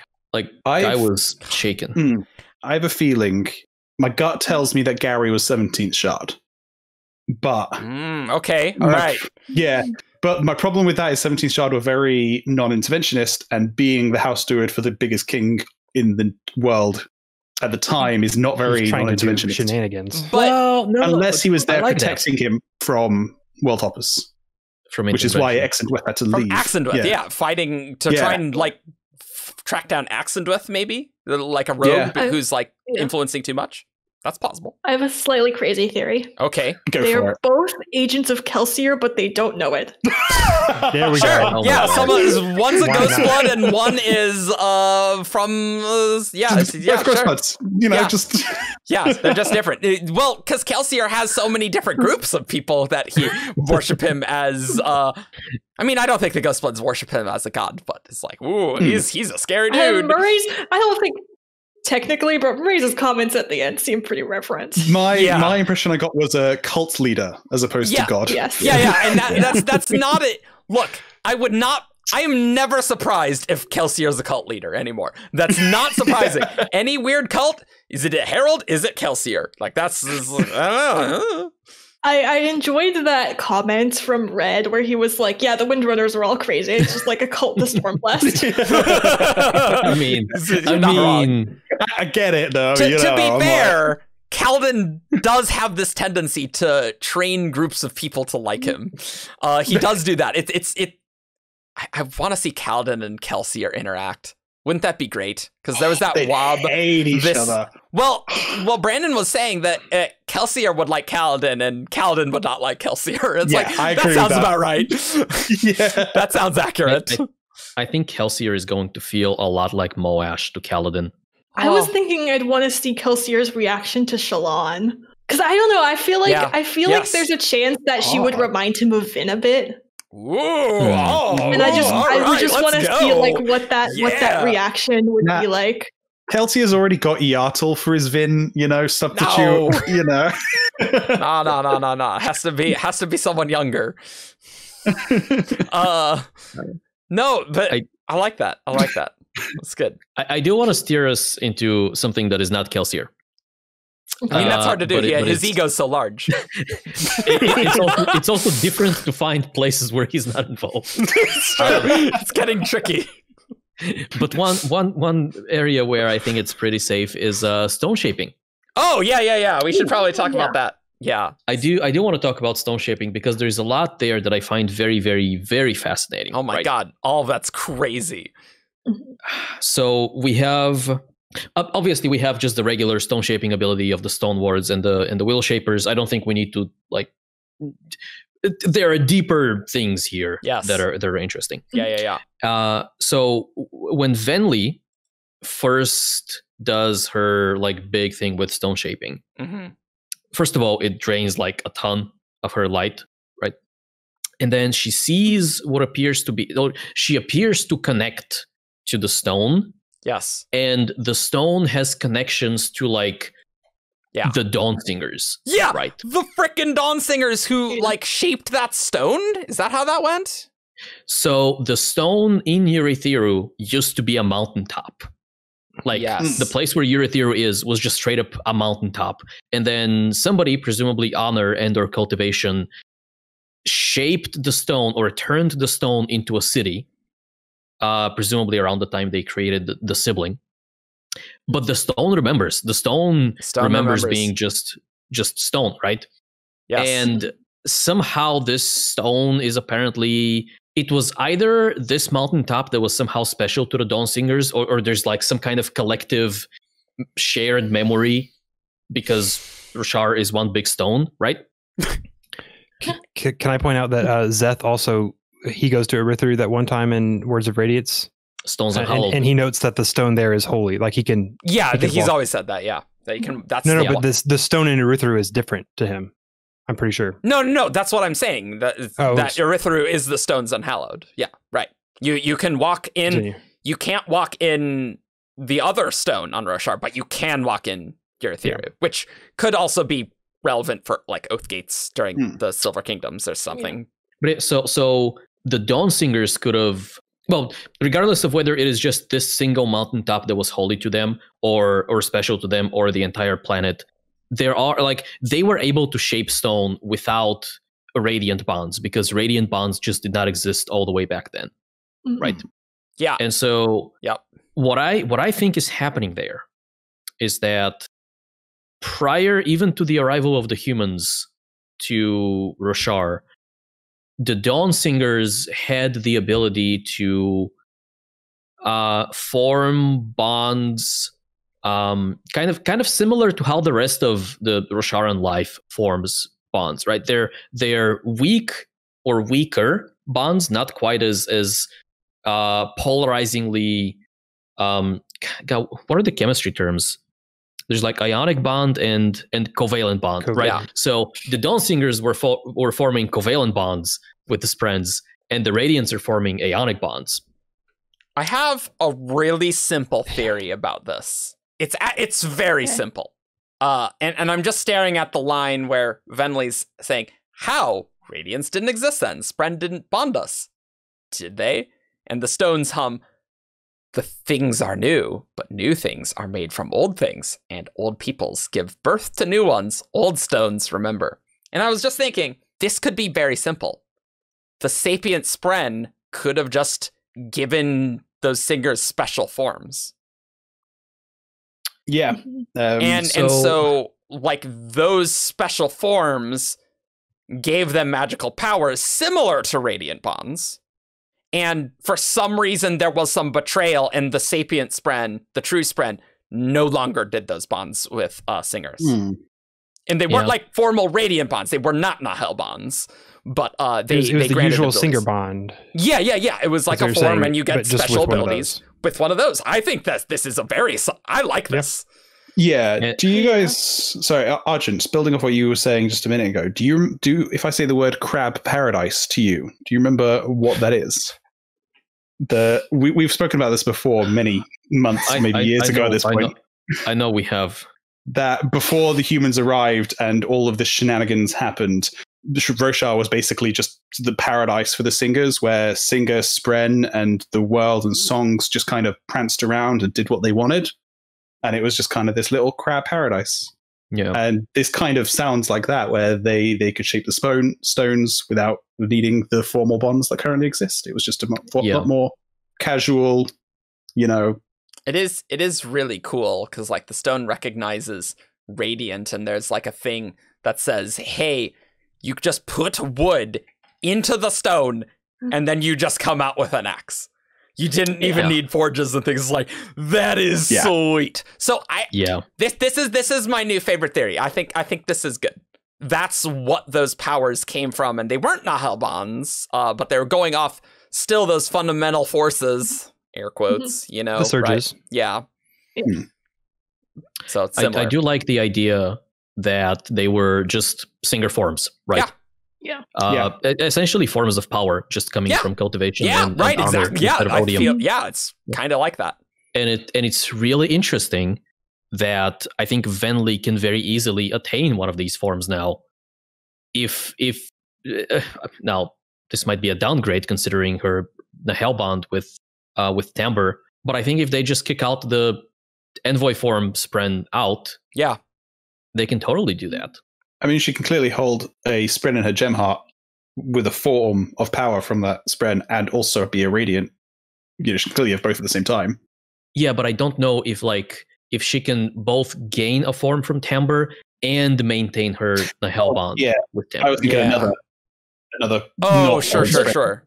Yeah, and like would the other listeners on like the Shattered Plains, would they have like the old form of bonds that Spren had with singers? Like if that was a form of power, or will they be more like regular radiants? But I would think that they're forming Nahel bonds. I think that's just I feel thing like that they're interested in doing. Yeah. But I am very interested in seeing those Dawn Singer forms of power. Yeah. Somewhere. Yeah, like I'm so excited. Herald flashbacks are gonna be sweet. Like not only do we see Ashen, we'll get to see Ashen's skin going to Shinovar, and Raboniel's grandma will be there. It's like, hey, what's up? We might see more Raboniel in flashbacks. I am still a little sad that she died here, but we could see her be. I think it would be really cool to see a lot of the fuse that we see in these, but like see them in their old forms. We could see the fuse that danced with Hoyd that one time that's mentioned in the Oathbringer epilogue. We're definitely going to see Lezian die for the first time. That would be great. I would want to see that. That is totally easy to have with one of the heralds murdering Lesian, right? We can also see whatever's up with L. Oh, yes. I don't want him to be a one-book villain, L. No. No, this dude is I don't want to have villain of the week in Stormlight. I don't want that. I want some more long-term villains. I think this book was a little too clean with killing off our antagonists here. Actually, if you think about it, many antagonists did die. You know, Lesian, Raboniel, Race. You know, just a few. Eli. You do have Taravangian though as a good long-term antagonist. It does feel pretty long-term at this stage. I am so unsettled by Taravangian as Odium. It hits me still, but it just every so often I remember and I'm like, oh my god. I'm like, I can't believe that happened. Yeah. So, speaking of surges, hey, you know what we didn't learn anything about? Void binding! Hey, I did, having known what's in the book, it was very amusing when people are in Discord. It's like, maybe we'll get to know what void binding is. It's like, nope, not even a little bit. Not even a little. I do think it's helpful to know that what the fused do is considered surge binding by like everyone. Yeah, the sibling says it. Yeah, I trust the sibling on this. And so I've for a long time been convinced that Renarin's illumination is a form of void binding, and I don't think this is like it's not exactly a hot take, especially these days. Yeah, right.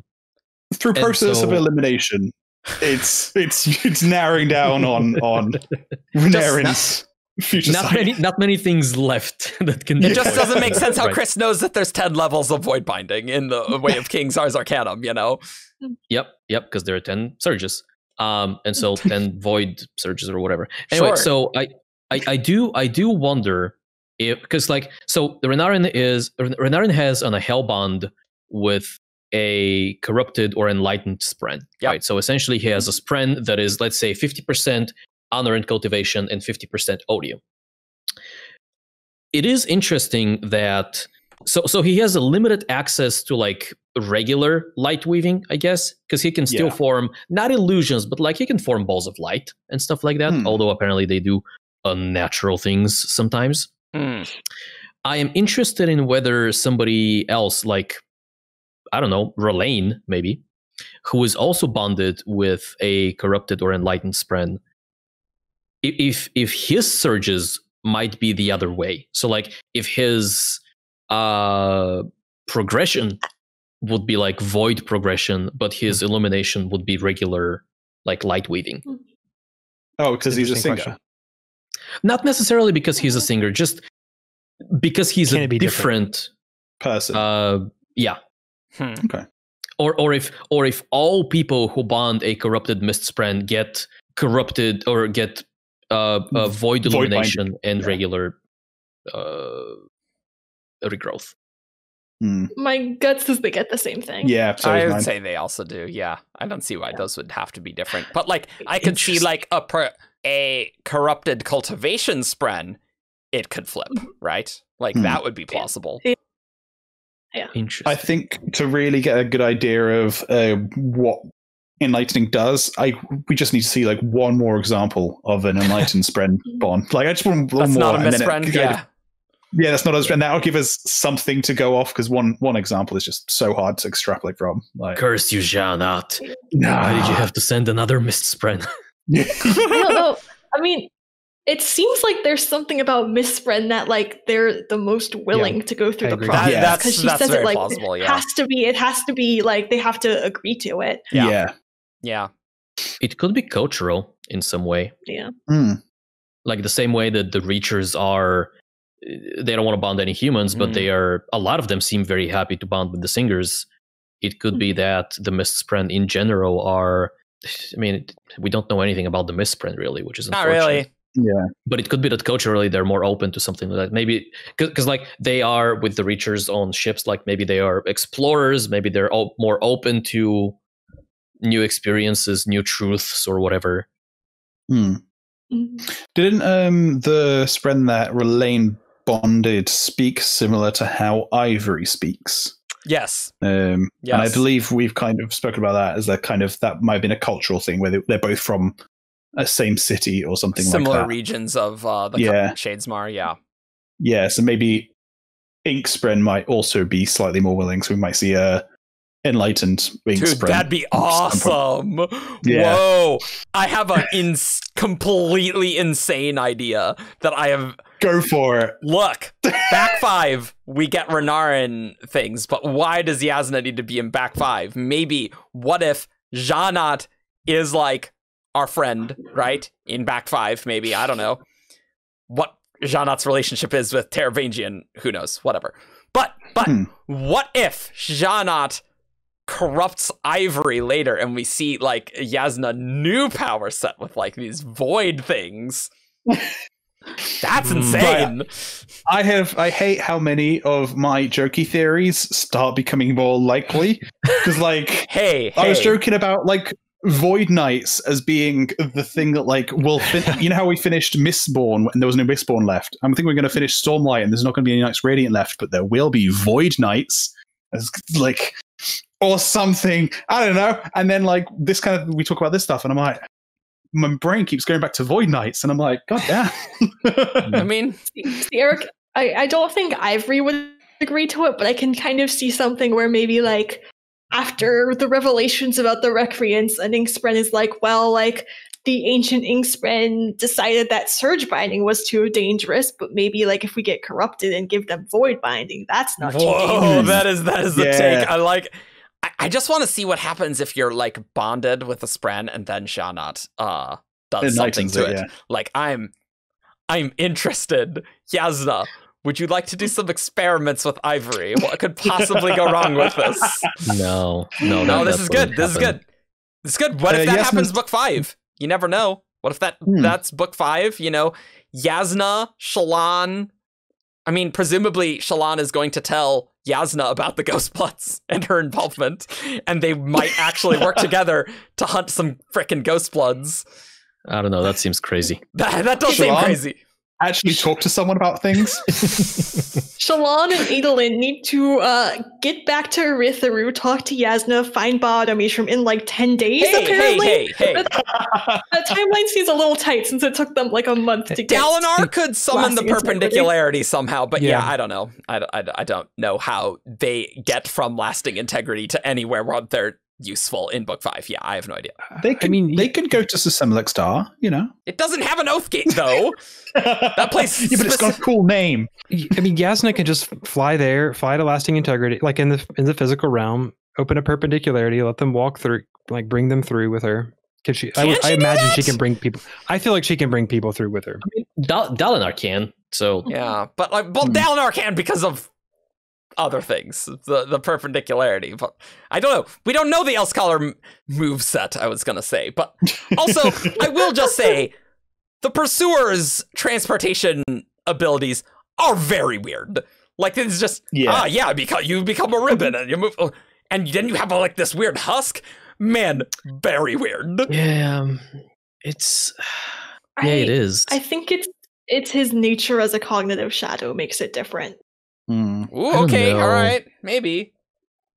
It almost feels more like transformation than transportation, which we know is not the case. Like, yeah, right, exactly. It's not the case because Raboniel was one of the transformation ones. Because the thing about the husk kind of makes me think of don't the like heralds get new bodies each time they return to Roshar? Yeah, you do. Yes.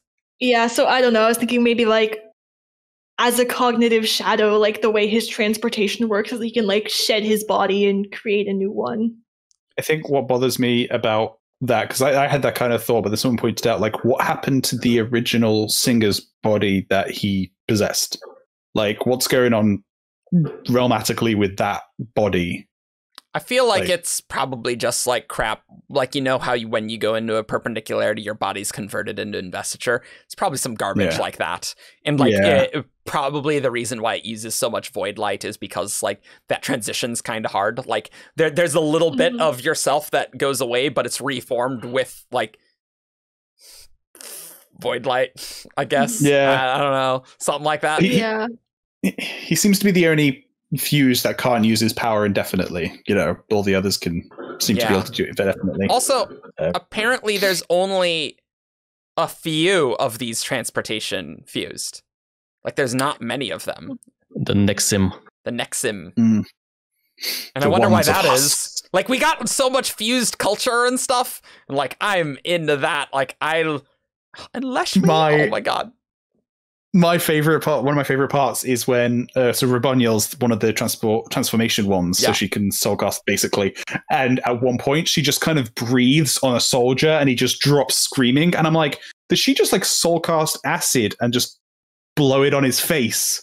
I'm like, I don't remember that at all. It's in the tunnels underneath her ethereal. She just kind of like blows on a guy, and he just falls down screaming and dies. Yeah. Venli sees, like, she describes it as like something dark leaving her mouth, and so I was wondering if it's like spores or something.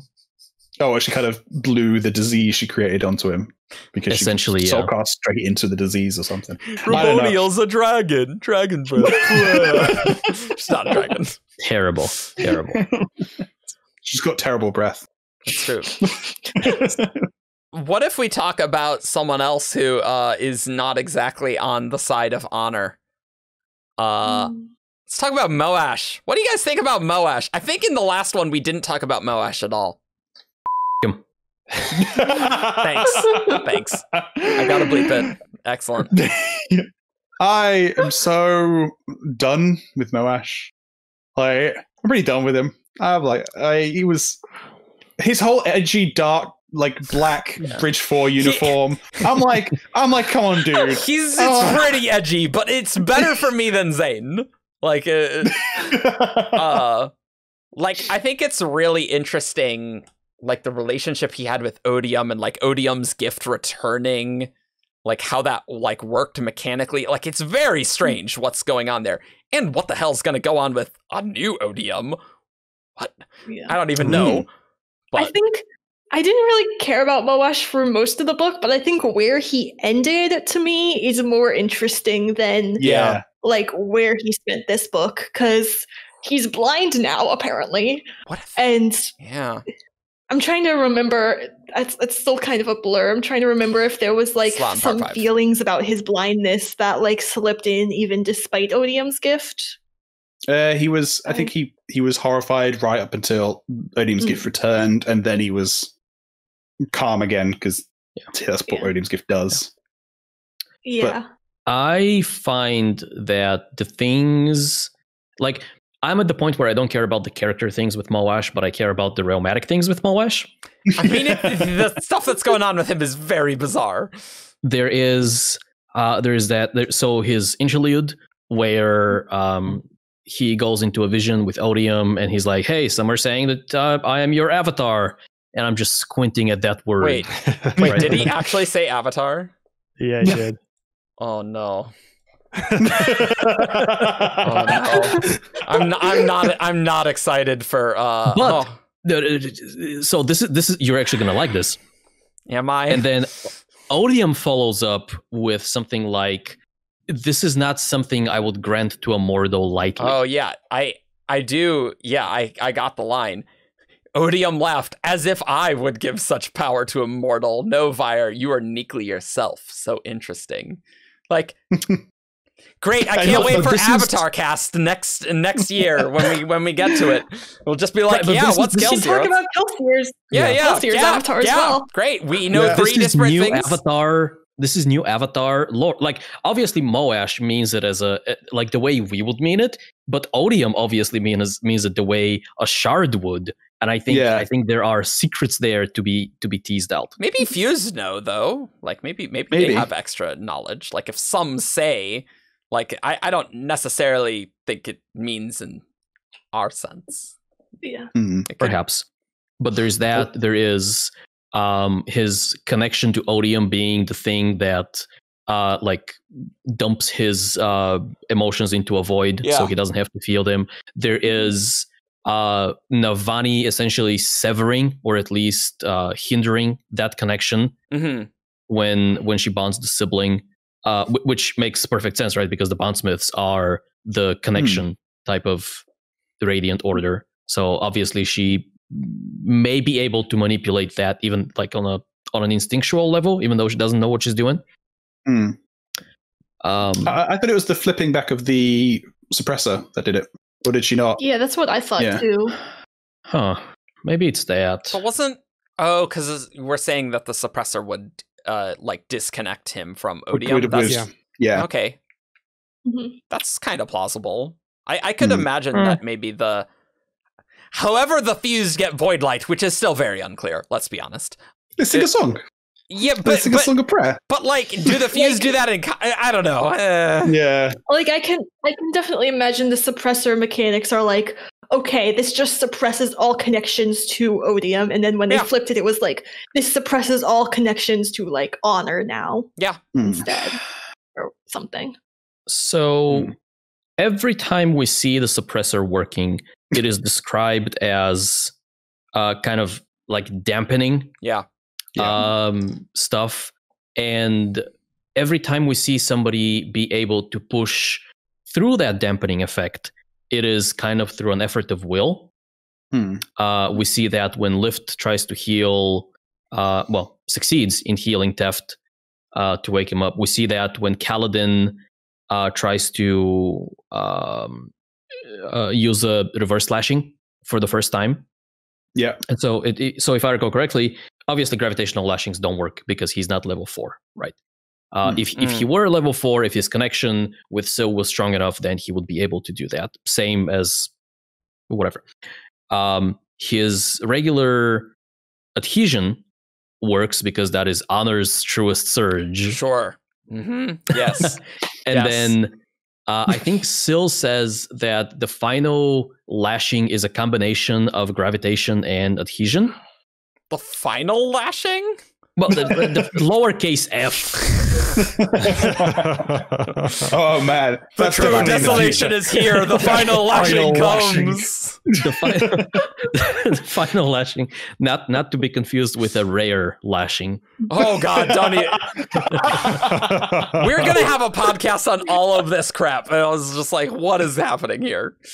But so the reverse lashing is reverse or full? I can never get those. The one full that pulls in. It's a mix between the two. And the reverse lashing. No, that is the reverse. Sorry. It's a mix between the two. And in terms of difficulty, it was obviously not as hard as basic because Kaladin could do it, but it was not as easy as the sticky lashing because he actually had to exert effort to make that work.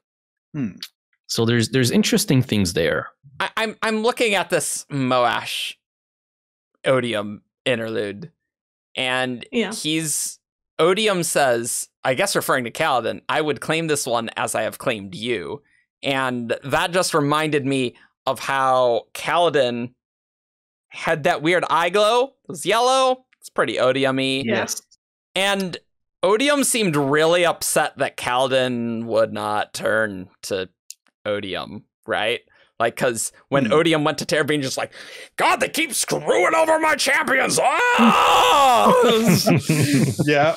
Race, I get the sense that Race wanted to be very theatric about the contest of champions. It kind of feels like it, yeah. Here's someone who was going to be the champion of honor and your light and your hope, and now they're on my side. And they keep just like making that not happen. I always remember how, like, in Thalen for the attack on Thalen City, he shipped thousands of singers onto the beach just to watch. Like, not even to fight, like, just to watch. That's true. That's true. He did do that. Yeah. Terrabine will not do stupid crap like that. He will be like, no. Yeah. It's in those moments that you can see where Hoyd and Race's friendship came from.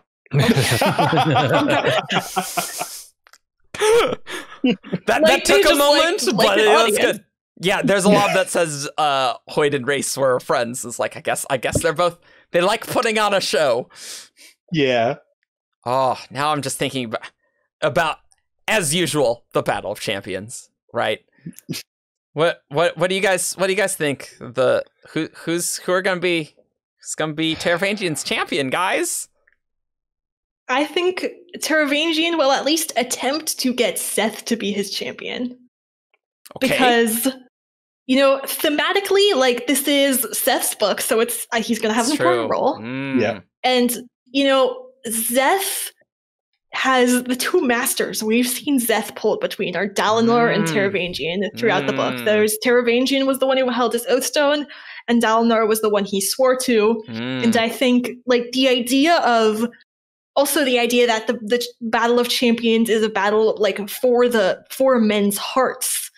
Like, he's the one that we've I think we'll see him kind of torn between these two and have to make the choice. And, like, he obviously wants to resist Taravangian. Like, we've seen him throughout Rhythm of War, like, constantly be like, what are you doing? Like, I'm not going to let you control me again. But Taravangian, even at the end, manipulated Zeth into doing exactly what he wanted. And Taravangian is very good at manipulating Zeth. Plus, Zeth has training with all the surges. He has Nightblood. He's just very powerful. Wow, yeah, that's a good point. Yeah, he is ridiculously powerful and good at what he does. Yeah, and he'd kind of, if Zeth won, then Dalinar wouldn't become fused because Dalinar would be eaten by Nightblood. So it could even be... All right. Yeah, so that could be an interesting result of a contest like that. Not exactly a win-win, but... Not a win-win, but kind of a lose-lose. Yeah. Well, I mean, at least Dalinar won't be a fused rampaging around the Cosmere and will be like, hey, I'm Dalinar and I'm going to murder all you faces. That's what he sounds like now, actually. I don't know. He changed when he became fused, obviously. He sounds exactly like a maths professor who lives in California. Hey, I'm a fused. I'm going to get you. But human fused is weird also. I kind of like, if human fused, I see no reason why, like, if the singer fused, why human fused couldn't exist. Like, it's more just weird how, like, Raboniel said, or Leshwi, I forget, but said to Venli, Odium's never elevated anyone else except these initial fused. Ever. Yeah. He has literally never done that. I was like, oh, damn. That's crazy. Yeah. But, sorry. Steer back to champion battle. Champions. I don't really feel like there's a better answer than Zeth. I could maybe see, like, Ishar getting how you doing? Somehow. I have a theory. Yeah, I was gonna say Ben has a theory. It better not be the child theory. What do you got? A child theory. Oh, no. I want to hear this. I hate this theory. I think I've seen this a little bit on Discord. What is it? What you got? So when Taravangian is looking at the rules of that they agreed to, he kind of goes, like, he's looking for loopholes, but there is none because Odium agreed to the spirit of the agreement, not just the letter of the agreement. Yeah, right. And then all of a sudden he goes, there's something. And so my theory is that he's going to pick a champion that the champion of honor is not going to want to kill. And that's how he's going to win it. Because it's a fight to the death, not a fight to the kill. So he's going to pick, if Dalinar is honor's champion, he's going to pick Gavinor. Because I do not see any situation on Earth or on Roshar, where Dalinar kills Gavinor. And even if there's the epigraph. Which epigraph? There's the epigraph. I hold a suckling child in my arms and know that all who live wish me to let the blade slip. Oh. That one. He's not a suckling child, though, is he? Like that? Yeah. There is always a wiggle room with these things, but yeah. What are you saying, that death rattles have some wiggle room? That's news. Shallan is also not a man, but yeah. And so the other way you could turn it is if something happens and Dalinar ascends and he picks Kaladin as his champion. Well, we've got little Oridon to hold up as well. So I have backups. There's backups to this theory. And then I kind of was talking to people on Discord about this, and then my mind kind of went, what if the contest of champion isn't resolved in book 5 because they get to the top of Ethereum, Dalinar's like, right, well, I'm here. And then Paravangian turns up and is like, and here's Gavinor. And then Dalinar's like, well, I'm not going to do something. And then book stuff happens. And then the time gap is like Dalinar and the group preparing for Dalinar's eventual death. And then book 5 opens with like his funeral or something, because Dalinar lived a happy life. He retired, and then he dies, and the Contest of Champions is over, and now, Odium's free. This is me extrapolating massively. But you really? Yeah, this is me basically writing fan fiction at this point. I still think it's very possible that Odium will pick either Gavinor if it's Dalinar or Oridon if it's Kaladin. Yeah. Thanks. I liked the theory that this is kind of the opposite of your idea, Ben, but I like the idea that like the Contest of Champions will like finish in part 1. And then like the rest of the book is like them fighting fused Dalinar. Yeah. That would be insane. Wow, what an end to a part 5. Jeez. I don't see the book being I kind of see the same thing where the Contest of Champions happens pretty early on, and the rest of the book is dealing with the result of the Contest of Champions, whether that result being one dies or that is so not my conception of this 5th book at all. I don't know how it's going to be 10 days, but I feel like the climax that we referred to in book 1 that we've been babbling about the entire time isn't just going to be a part 1 thing. It's kind of like the whole freaking point of all this. Yeah. I'm just like, imagine like the ending of like whatever, like this big Contest of Champions has been like foreshadowed since book 1, and it's just like, oh, here's like a child, and Dalinar's just like, oh, well, I guess I'm not going to kill it. It just seems like the most anticlimactic, like stupid. Yeah. By the way, Josh, it is, I hold the suckling child in my hands. It does say that specifically. Yeah. I do hold that does kind of throw a little of water on the fire. But we got some new death rattles. I just like it. I want more death rattles. I think for meta like writerly, authorly reasons alone, the Zeth theory holds a lot more water. That's good. Like thematically, it just ties up things so well in so many different ways. Yeah. And then the suckling child, we'll figure it out in back 5. I think I came to this conclusion not from going Zeth to the is champions. a man-child, easy. Zeth is a man-child. I like it. He's got big baby eyes. Oh gosh. Oh no. I think I reached this conclusion not by looking at the Contest of Champions and looking for a solution there, but was looking at the epigraph and looking for a situation that would apply to the epigraph. I kind of came at it from the other direction. Book 5 could be Dalinar or Seth. Why is that? Well, one's Honor's champion, one's Odium's champion. Yep. Yeah. There was another epigraph that I saw mentioned in Discord that I think is pretty solid now. In the storm, I awaken, falling, spinning, grieving. Well, that's Kaladin jumping off your theory. Like that is what that is, right? Like no way that there's anything else about that, right? So I want to talk about that because there's something interesting going on there. Okay. But I will do that after I pull up the epigraph. Man, we're using all of our podcast ideas for when before Stormlight 5, where it's like, hey, you remember when we did Death Rattles? What if we just do Death Rattles slightly more now this time? Death Rattles after Rhythm of War. Let's do half shards. Hey, did we get anything about half shards in this book? Are they Radiant's friend? Are they not? Do we know anything new about that debate? Too bad Matt's not here to talk about that with us. We do have a little bit more, actually. I kind of forgot, but I still think it's inconclusive, actually. This so doesn't matter at all in the grand scheme of things, but we're like, no, I kind of want to do a podcast like that again. There's something interesting going on with Kaladin's oaths and the epigraphs we get in The Way of Kings. And unless I'm mistaken, every single oath that we see from Kaladin has been foreshadowed by... Whoa. Really?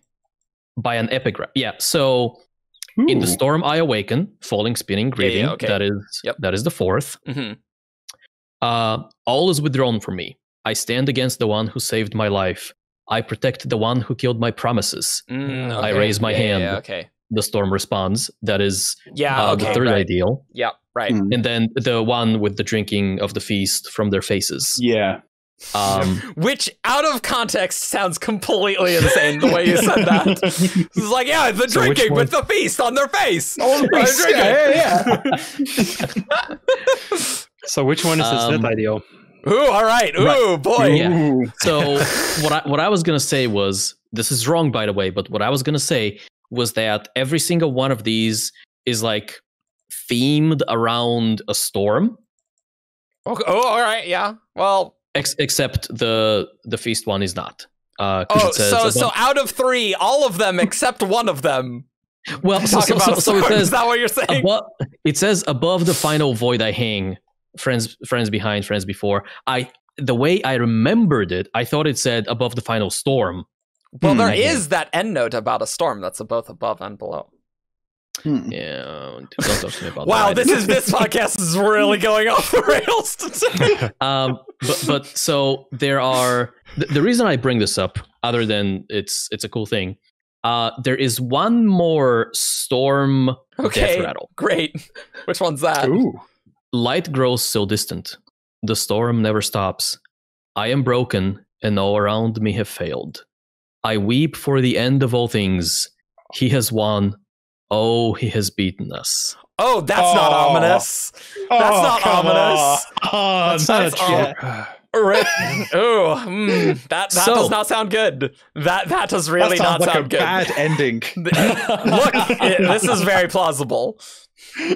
Rip Kaladin. That's his fifth ideal, and then he immediately dies. Rip. The other Rip Kaladin moment is that I thought about Kaladin being alive in the back 5. And I thought about kind of adult Syl, like a Syl that is not just this joyous child of a Spren person, and that just sounded wrong to me. Like it's weird. People talk about Dalinar having death flags. I think Kaladin has way bigger death flags.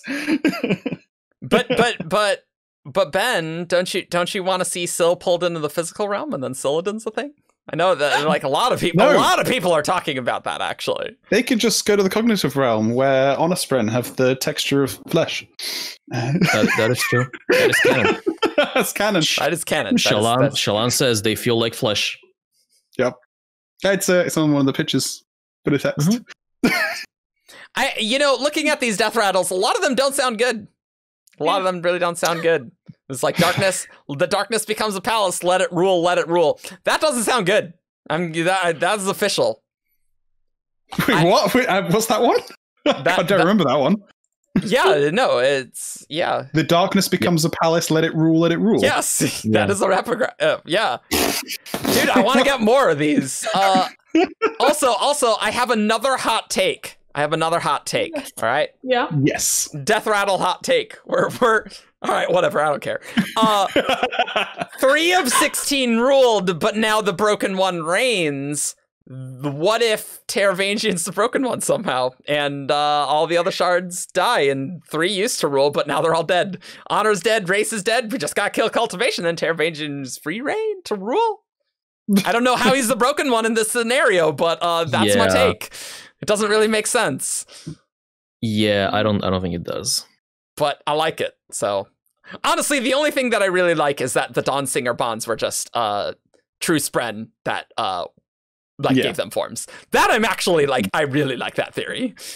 I mean, when it comes to power, it doesn't even have to be the sapient Spren, because apparently there's hundreds of forms of power which give them special abilities. So a stone shaping form could just be, I don't know what Spren it would be, but it could just be a form of power made with a stony Spren. Yeah, but I feel like a lot of the forms of power that we now refer to as forms of power, these odium forms, are like they're all void Spren, and so that could be different because odium was like doing a particular thing to grant like these superpowers, whereas before odium was involved, like, I don't know if that would be true, right? And so maybe the only really kick-ass powers would be through the, the honor spren, the high spren and stuff, right?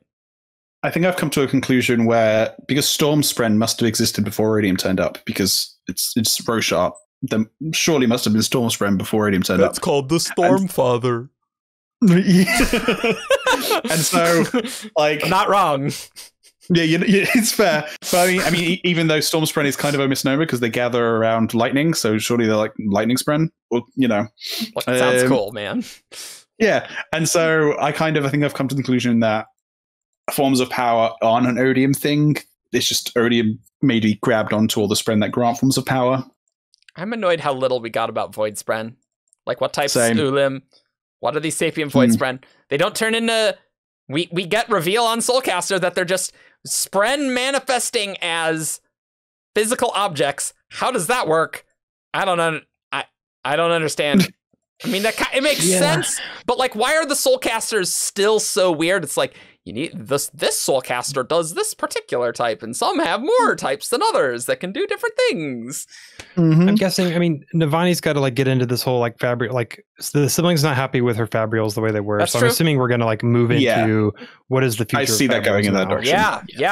Yeah. What is going on with that? Like, because that's a big deal, right? Yeah. I love how before Rhythm of War, everyone in the fandom was like, no, Navani loves Fabrials and the siblings of Fabrial, they'd be a great match. And then when they first meet in the books, the sibling is like, you're a monster who's imprisons and tortures Spren, and I hate you so much. I love that reveal when it's like, I am the sibling. Like, right in part 2, it's like, oh, yes. Oh, that's good. I wonder if that has as much impact if you don't know or remember what the sibling is at all. I mean, I guess they do kind of refer to the sibling in the book. Yeah. But for us people talking about the sibling for 3 years, I'm like, I'm interested in this. This is great. Yeah. I have a friend who's reading this and hasn't read Stormlight since the last Stormlight book. Yeah. And was like, sibling who? when they were introduced in the first few chapters. So going back to Void Spren quickly, Eric, how does it feel to get a Spren? Good old Chaos Spren. Chaos Spren, yes. with that lovely double S. Yeah. Which I'm not happy about. I feel like you have a form that you're very attached to, Ben. I'm kind of trying to segue into this naturally. Yes. Oh, you're welcome. You're welcome. This is so dumb. We're so off the rails that we're just whatever. I love the Odium's forces. I think Fused are cool, and I think Forms of Power and Regals are cool. I was excited to find out more about Regals and all of like Night form and like mediation form, all that kind of thing, right? And then we got like nothing except one thing. We got a mention of a new form of power, Dire Forms. And we see one on screen.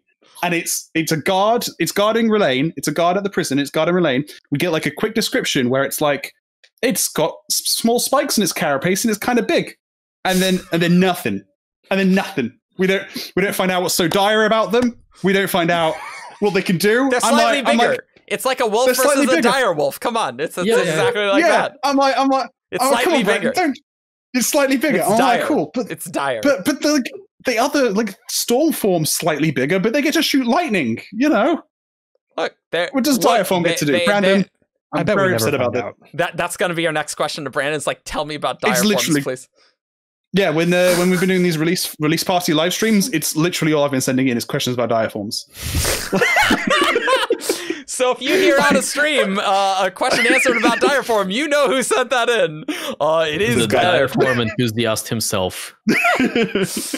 My God, man. I will not be happy till I have an answer. I am more upset that we got to see a freaking night form and just not learn anything about them. Yeah, they're the ones who can see the future. Yeah. If you remember, what is up with that? Renarin's so special. Renarin's so special, but like Nightforms is like, yeah, I can see the future. I don't even care. Yeah. I'm not even important in this. We've got a couple hanging out outside of the room holding the radiance. Yeah, sure. Let's just use them as normal guards for non-conscious people. Yuri Allen and Nistar. Ooh. Yeah. Light and mystery. Those sound like solid Coppermind articles that I can complete very rapidly. I don't know about you. For the rest of this episode. Yeah. It won't take long. What are we doing, guys? What is there left to talk? I mean, there's tons of things left to talk about, but there is. But we've got 3 years or 2 years. I don't know where we're going with any of this. Yeah. But I don't know. Let's say some final thoughts. What are some final thoughts? I don't know. Grace, do you have any final thoughts? Rhythm of War or any other topics? I don't know. I'm excited for book 5. I'm excited to know what happens. Yeah. Honestly, that is my biggest problem with the book, is that I desperately want to go straight into book 5, right? Because this is the most like sequel baity Stormlight thing that there is, because all the other ones is like, what could happen in Rhythm of War? I have no idea, really. And like, what's going to happen in book 5? Well, we know several things that are pretty clearly telegraphed here. Yeah. I'm excited though. No one could possibly die. Nothing's gonna go wrong in book 5. It'll go great. So much of this book is just heavy with implications and questions for the future, right? We have so much new Cosmere stuff. We have a lot of like Fabrial stuff. We have Bondsmith stuff. We have the ever tantalizingly teasing first of the final 10 days. Yeah, they sound nice. They sound nice. Yeah. Sure, it's gonna be fun. Lovely. Yeah. This L guy seems pretty swell. It's pretty swell. L. That was his name actually in the olden days before he removed his title. L the Swell. I am so excited for more L stuff. He is so fascinating. I think we've all, or at least most of us, have agreed that he was probably the previous Vyre. Is that true? Oh, I assumed he was the previous voice of Lights. I don't know though. Oh, because that was the one epigraph in Rhythm of War that referenced him, and Navani heard. She was like, "Who's L?" No, the epigraph mention is about. So Urbonio writes that the emotional influence on the Rhythm of War will be of particular interest to L. Yeah, I haven't gotten a chance to do a deep dive into L yet. We're gonna do an entire podcast on Light and Warlight, and we barely, again, we're nearly 3 hours in our raw recording of this. It feels like we barely talked about anything. Yeah. No, instead we had to go talk about Death Rattles again. You know, like that's what you needed. That's the content you needed in this reactions episode. Look, the ending of the first arc is somewhere in there. It's in there. But the previous He Who Quiets would make sense if he does not hear the rhythms. He would be very quiet. Oh, should I give my quick theory? Super quick flash theory about L. He's so Moash. What if L is Gavanor? Moash earned that title after killing Yezrian, and so my theory is that L used to be the fuse that was like the one that went after the Heralds, and that was like his job during Desolations. But don't all the fuse go after the Heralds? Yes, but all the fused also go after like the people who killed them. But Lezian was like known for it, and so I think L was known for being the dude you went to if you're having a Herald problem. You're having a Herald problem. If you have a Herald problem, he's the one that quiets, and so or perhaps he was just somebody who is like notoriously good at killing Heralds. Wow. Yeah. You know what this means? The first fused, I guess Lezian could have immediately killed the Herald, but it's just interesting that the first fused who died was Lezian, and then Lezian would come and just like try and murder that person. Could that still be even a Herald then? Like I guess what I'm thinking, like, he wasn't. What? He wasn't killed by a Herald. They didn't say he was killed by a Herald. No, we said earlier in the episode that maybe in Herald flashbacks we'll see a Herald murdering the first fused, which is Lezian. Like, that's plausible.